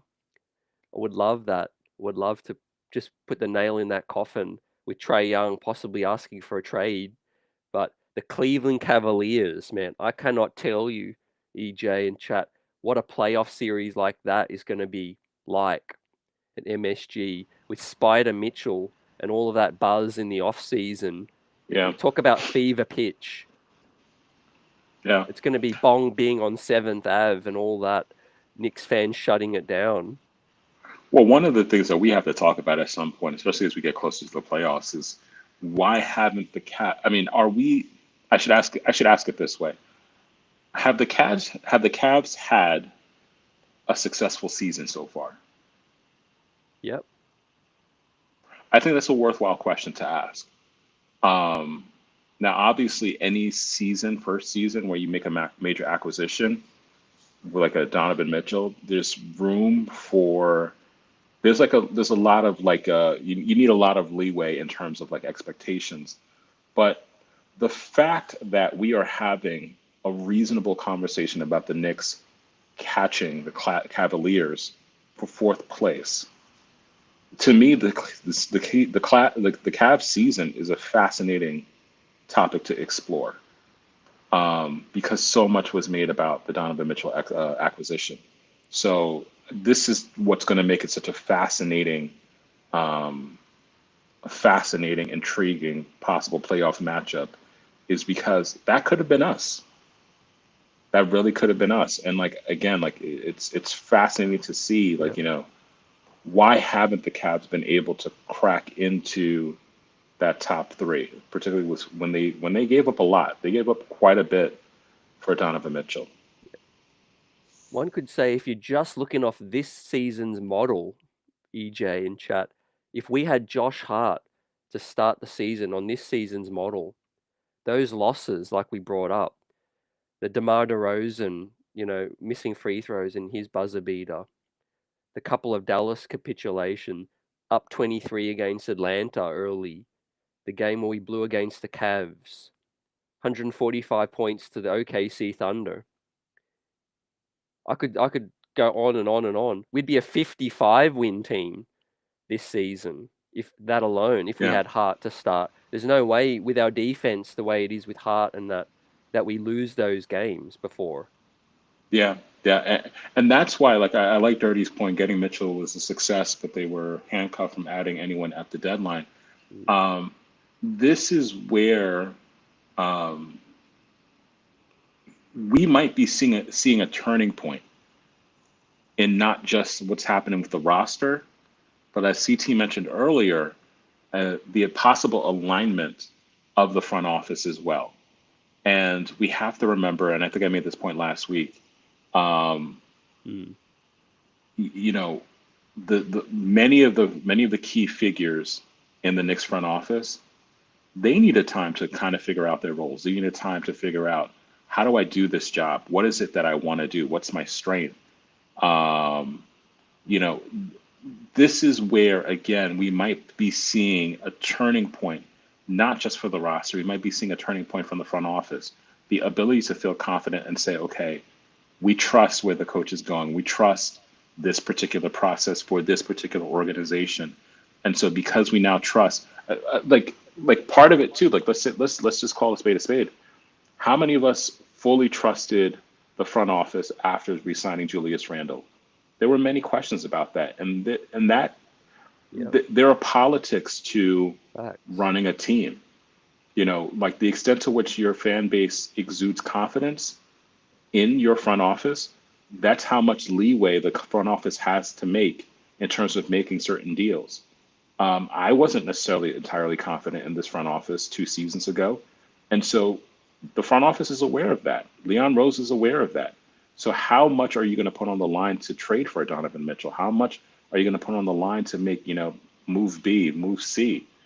And so now with more confidence, particularly for how the season is playing out, do all the pieces start to come more and more together where now we see a better, more well-rounded roster with fewer redundancies going into 2023, 2024. So yeah, I'm excited. I'm really excited Mm. while still being excited for this particular playoff chase. Yeah. I want to get your thoughts on too. We haven't talked about this man at all tonight. Is Quentin Grimes, Yeah, his yeah, game. Yeah, yeah, he's another. We talk about IQ as an X factor, his shot and growth. but Grimes next season, and he had a Yeah. great game. He hit some shots. When the yes, he's been inconsistent as well, but yeah, when he gets more consistent, man, you look out.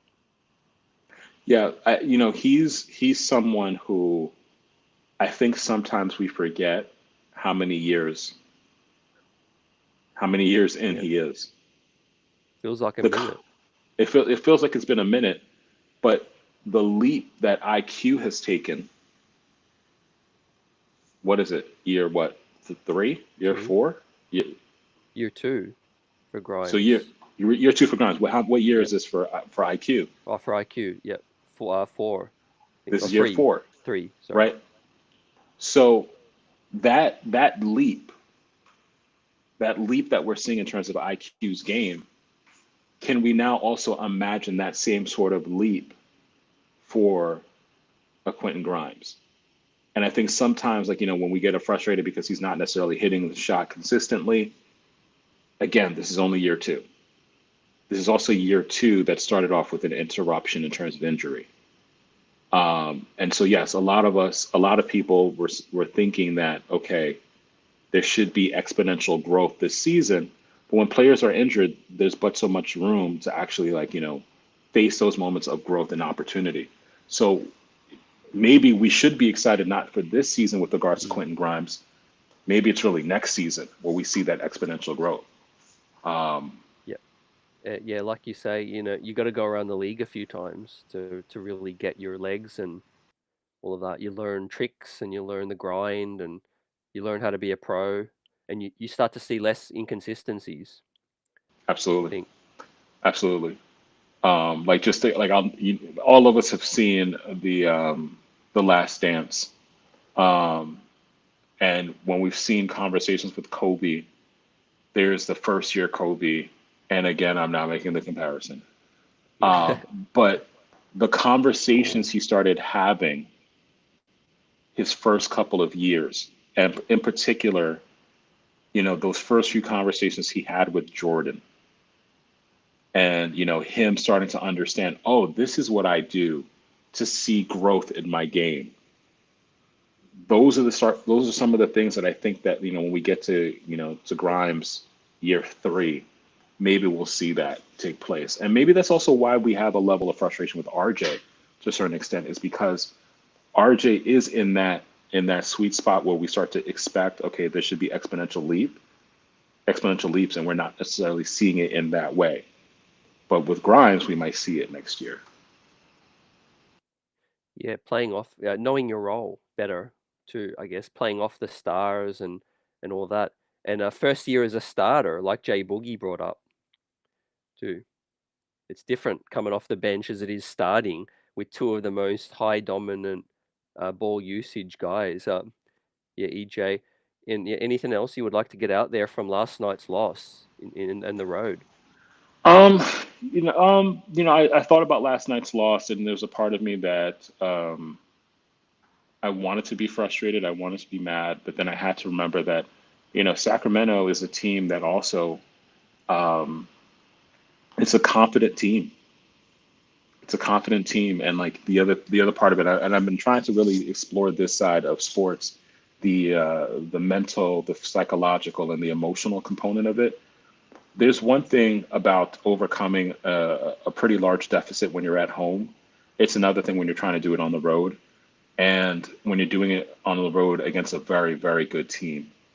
Yeah, So, I think that's one of the lessons, is understanding that there are certain teams where the margin for error is very small, it's very minimal, and that was just a lesson for the Knicks to learn, is that you can't make bad decisions, you can't take heat check shots on the road. It might work at home, but you're not just trying to beat a team physically, you're trying to beat them emotionally.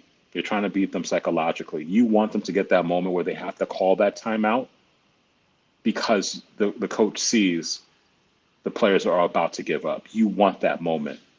And they just weren't able to get to that moment where Sacramento gave up. De'Aaron Fox is playing on a whole nother altitude, a whole nother level, with confidence that it's really going to be hard to break that confidence to break that attitude. So that was a learning experience for them last night. Yeah, I'm kind of proud of their fight back to shorthanded, and I think a lot of it has to do with just the rotation, the Tom Thibodeau's attention to detail, EJ, and grind, and it's catching up. You know, we're almost towards the end of what's been a crazy season, so we have a lot of young players and young in the league, young in legs too. So their legs start to get heavy this time of year.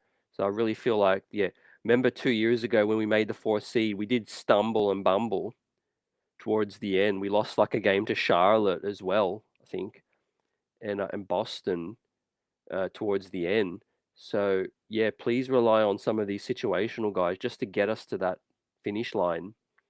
I think that's going to be really key. Even Yeah. if we lose the game, it's okay. Don't play dudes 39 minutes, right? Fournier can give you 12 minutes. Derrick Rose could give you 8 minutes. Just, you know, ease up.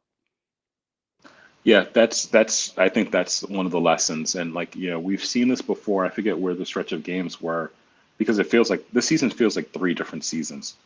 Yeah. But that was one of the issues that existed early on, like I guess like around the midway point, was when Coach Thibodeau first went to this 9-man rotation, and then all of a sudden there were immediately injuries. The reluctance to incorporate other individuals into the rotation that could help you, that could help give spot minutes, that could help ease the minutes load, that could, I'm of the mind that there's a relationship between the minutes load and the clarity of thought in terms of end game execution. Yeah. When your legs are heavy, there's that need to drive into a mentality to overcome that, but then not only overcome that, also overcome your opponent mentally. And I think that's hard for certain players if they're logging not only just 36 minutes, but 36 grueling minutes on top of having already played 61, 62, 63 games. So if you can get Julius, and I know Julius is not coming off the court, but if you can get, an Emmanuel quickly an extra 2 minutes by spotting up an Evan Fournier. And we have to be fair too. Evan Fournier, he's never going to make the all defensive team, but his effort, you can't question that. Like, he's not one of these players who you can question his effort. D Rose, he'll offer you intelligence. I'm not saying play every person, Yeah. but use minutes wisely. Yeah. And thankfully, Knicks fans and EJ, we have a little bit of a break coming up next week. After the Portland game, the Knicks will have 3 off nights in a row. So that comes at a great time. And I would say Brunson misses maybe the next 3, but then maybe in a week and a half, he gets back at home against Denver. What do you think about that? Let's say we can win 1 out of the next 3, and then hopefully he comes back against Denver. Yeah, I think it's important at some point. Optimistically, they go 2-2. I Mm, think it's important for them to win at least one game, because you don't want to go from tell me if this sounds familiar. You don't want to go from winning a 9-game winning streak, going on a 9-game winning streak, and then go on a 5-game losing streak. yeah, You just don't want to do that. yeah, And if they do lose, like, 4 of 5 games, I think that'll be understandable. I just think you just don't want the taste of entering a prolonged losing streak. That's not what you want. So I doubt it'll be against the Clippers. I think their best shot will be against the Lakers, because you just never know with the Lakers. The Lakers are the epitome of inconsistency. But again, you just don't want to enter into a prolonged losing streak, because again, like, you don't want bad habits to creep in. You don't want hero ball to become the default. Like, just certain bad traits that this yeah, team is capable of. You don't want them creeping in here again. yeah. I'm confident in our leadership now with Hart and Guy's ability to just keep a rational head in that locker room, because we've fought back. We've Yeah. come from behind in adversity so many times. Like Bill pointed out, that road trip, where we were heading in early in the season. We're like, this is doom and gloom. They end up pulling out some of the biggest efforts ever. Julius Randle's effort in Denver at the start of the year was amazing. And also, one thing is teams can take us lightly, which is what we want. They might be like, oh, the Knicks don't have Brunson. Like the Clippers might come in, half A and say, oh, we're going to beat them. Let's say we give a great effort and we might steal one. Yeah, I mean, and that's the other thing too. And I was thinking about that as well. With the Clippers, you never know, um, because you never know. And I don't know if they've released yet who's playing, but that's a part of it. And that's what I was trying to explain a couple of minutes ago, is you never know when teams might decide, all right, this is the game where we're not going to play, this particular star or this particular star. And the Clippers are notorious for that. I can imagine a world where Kawhi is like, I'm injured tonight. I have a braid that's out of place. So, uh, you know, so maybe we catch a break in that way.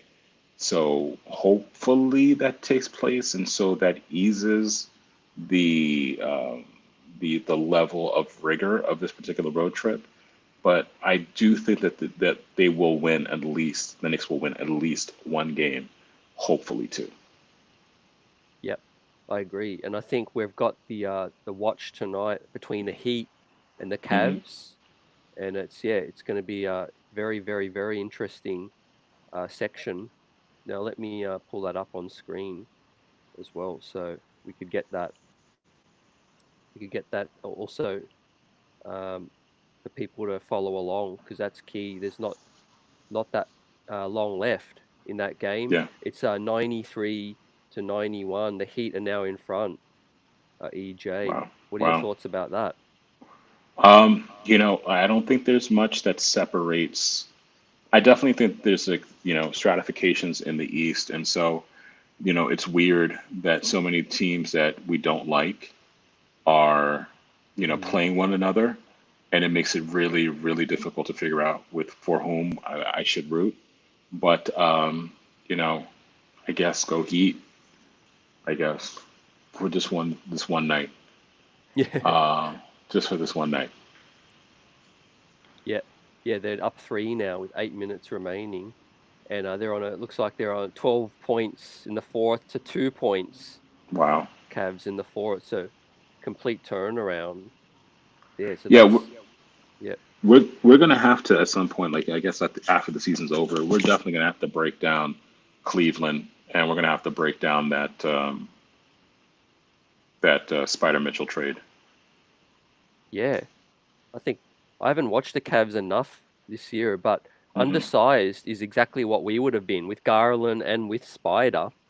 And what let's be real, like what would fans have been most excited about with Spider would be his scoring, isolation scoring. He can fill it up. Well, that's basically exactly what Jalen Brunson's provided.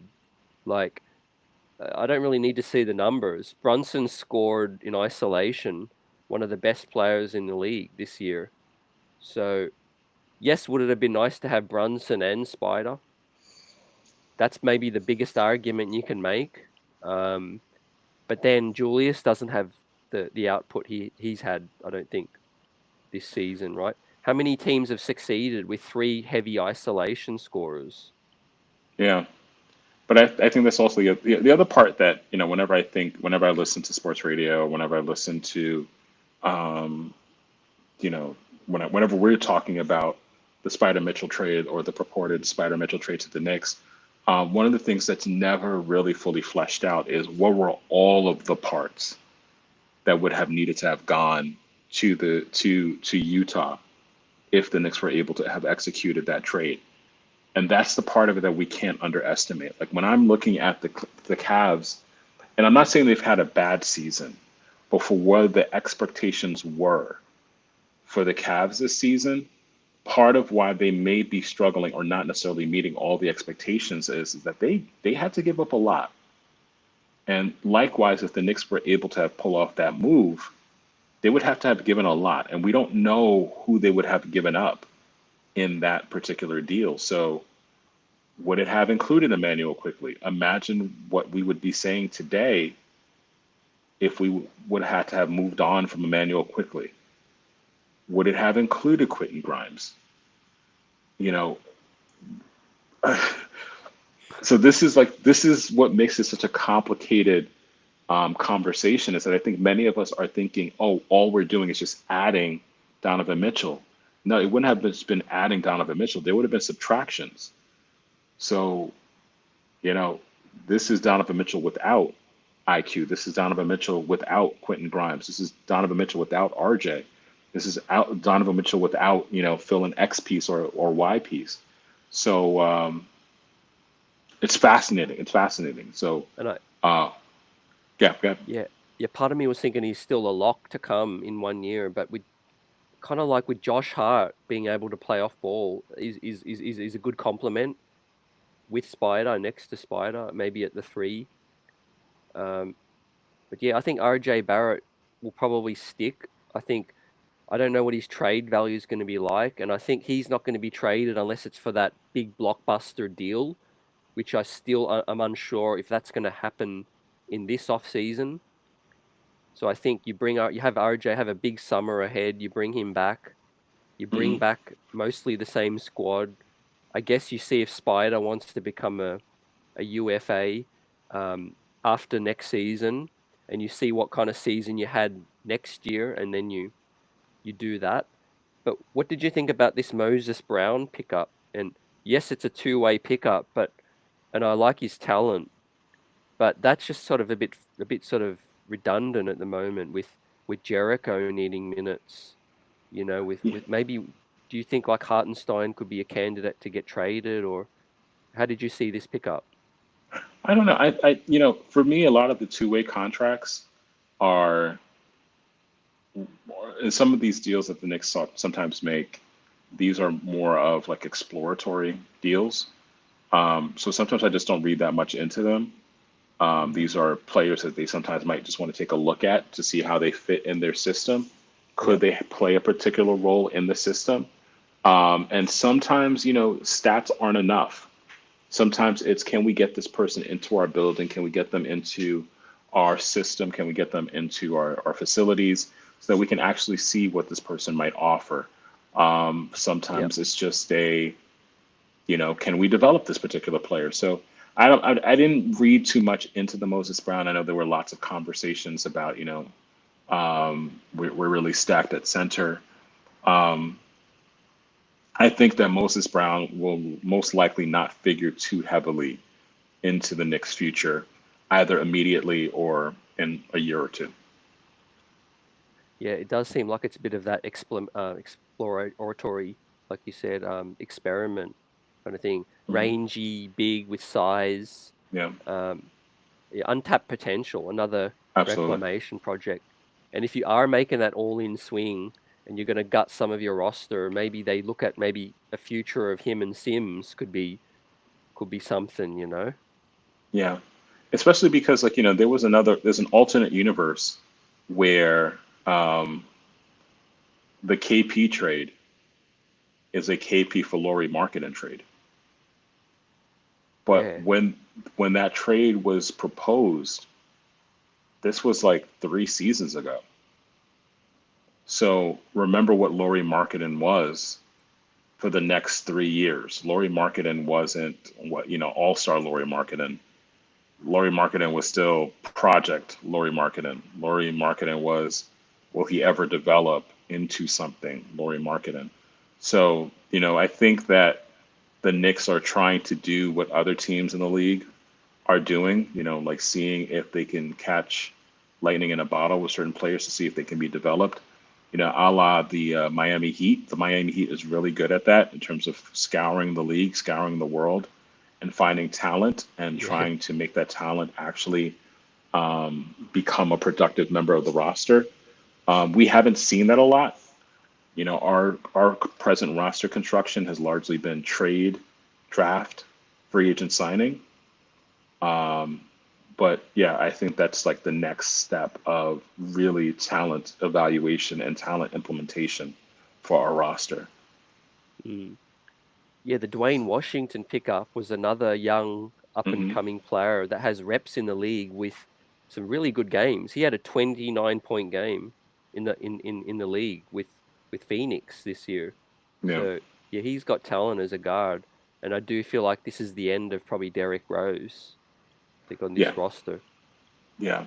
And I think that's part of it too. Is like, the reason why those signings I am intrigued by them is because you do know that these are moves that are not being made for this season.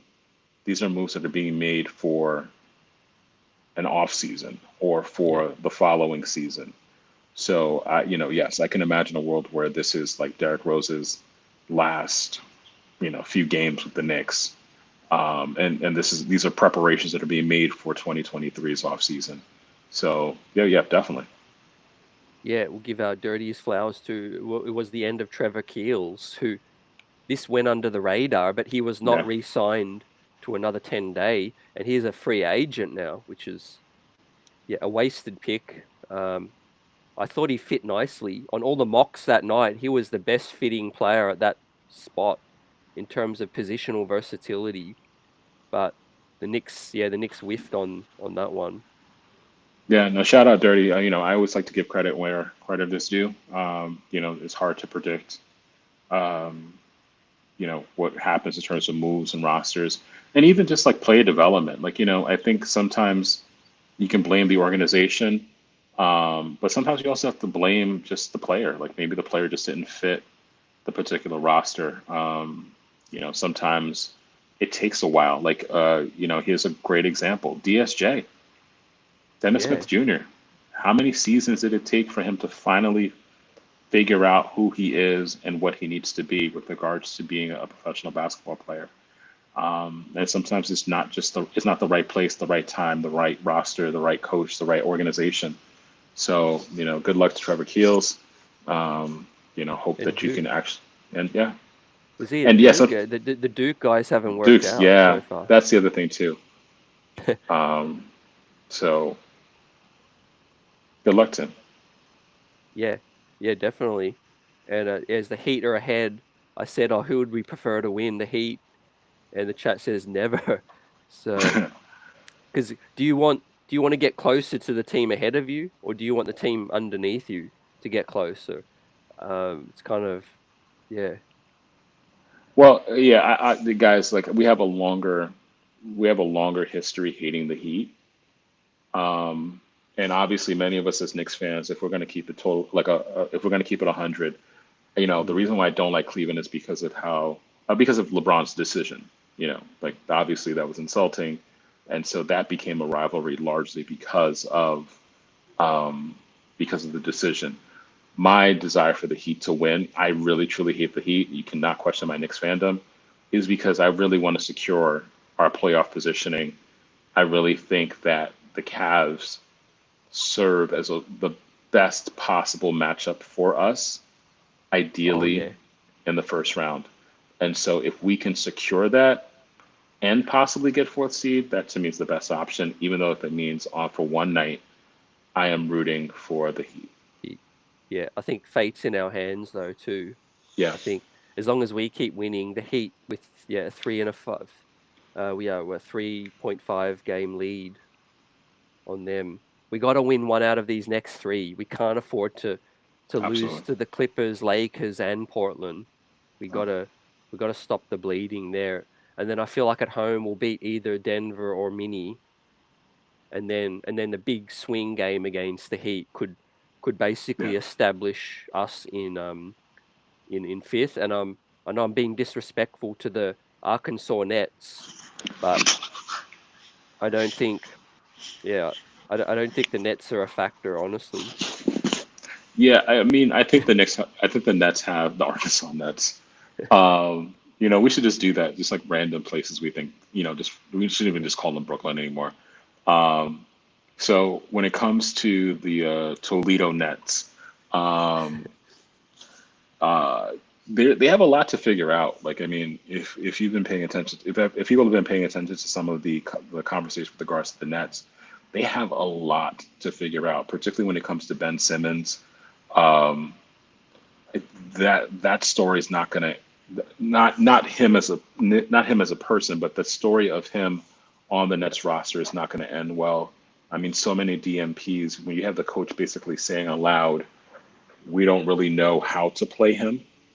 We Yeah. can't figure out how to complement him as a talent. Oh, Um, man. and and the other key indication that his future is not going to necessarily be long term with the Nets is check out the Nets advertisements on their basketball station, on their actual home station, their home television station. He does not figure prominently at all Okay. on the Wow. commercials for the New Jersey Yeah. Nets. There's a lot of Mikal Bridges. There's some Spencer Dinwiddie. There's a couple of Cam Thomas. But you know, that's it. There's no Ben Simmons. He does not figure large in their promotional material. So that's a sign. Yeah. Yeah, you're right, 100%.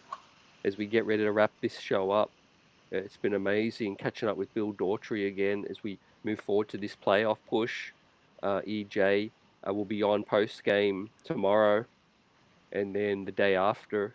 Um, I'm fortunate down here. I've got a Labor Day long weekend, so Oh um, man. I'm going to enjoy this next few days off and also be able to stay up for the late games. So yeah, everyone, please smash that like, subscribe, support this Knicks Buzz experience. Please, please, please share this with someone, and share this with someone, especially because we need to support the legends. We need to support the heroes. We need to support the founders of what we do. And so this was a really great show, a really great experience to be on with the one and only Bill Daughtry. Share some love, share him some love, follow him on Twitter, and just pay some homage and respect to the GOAT, the legend. So CT, thank you for having me on tonight. Thank you for giving me an opportunity to speak to one of my heroes, and connecting me back to my childhood. So my boy CT, thanks so much, man. Yeah, no doubt, no doubt. The streets are always buzzing, and it's a blessing to have all these guests to come on and talk Knicks. We live and die with the New York Knicks, and I'm passionate and diehard as ever. We got a guest next week coming on. Like I said, the Knicks have a three off day break, and we'll have a returning guest, John Schmelk. We haven't talked to in a minute. We got the Giants going through some off-season retooling, so we'll get a chance to speak to Mr. Schmelk about that. I know you're a big Giants fan. Go Big Blue. Yeah. When's the NFL draft? NFL draft is coming up soon. So there's a lot of preparation that's being done right now. The combines are coming soon. Big trade in football today. Chicago making some moves in terms of shaking up the draft. But I'm expecting for us Knicks fans who are also Giants fans to have some things to say about the re-signing of Daniel Jones, Saquon Barkley also being franchise tagged. So CT, there's a lot happening in terms of Giants football. Have to also re-sign Dexter Lawrence and figuring out what we're going to be doing for wide receiver. That's the big question. How do we sign all of these players and also create room under the cap to sign a wide receiver? Big questions. Huge questions. Yeah, it was a very successful season for the Giants, really. I mean, it didn't Absolutely. end so well with that huge drubbing, but yeah, some big questions, the price tag of Danny Dimes, all of that stuff. John's been so busy, with the off-season with the Giants. And as we're going to be very busy with this playoff push, like I said, I might have to take like 2-3 weeks off work for this playoff run. It could get crazy up in the streets. Absolutely. Listen, there might be a possibility CT is crashing at my place in New York City. So it might be that busy. But like this is where basketball gets really fun. I'm expecting for these shows to be really intense. So thank you everyone so much for supporting what we do. Hopefully we're talking Knicks not just into April, but we're talking Knicks into May. And if we're lucky, into June. Is it possible for this crazy season to get crazier? Just imagine. 99. I'm channeling that 1999. Just something in my mind just keeps. Tom Thibodeau was there. Now he's here. Josh Hart chose John Starks, number 3. Listen, if the Knicks win their first round matchup, 7th Avenue is going to be closed. And I would have to hop on a train, hop on a railroad, and I might be right there doing live coverage for Knicks Buzz. Yeah. And interviewing the people. Like that actually might have to happen. So we might want to root that on. So if we there might have to be live coverage from Madison Square Garden where we interview some buzzers. We're talking to some of the buzzers and doing this live on the scene from in front of Penn Station, in front of Madison Square Garden. Maybe even doing it from the new Moynihan train station. We might have to do something live there where we're doing some live streaming from there. So I'm ready for the buzz. Absolutely. We might have to bring Bill Daughtry out of retirement for a few weeks. We might be able to get some legends out of retirement, get Berman out of retirement, get Daughtry out of retirement. Maybe that's our talent, just getting the legends out of retirement. No doubt. We'll be popping. The streets are buzzing. Peace, everyone. Have a great weekend, and I'll catch you post-game tomorrow. Salute.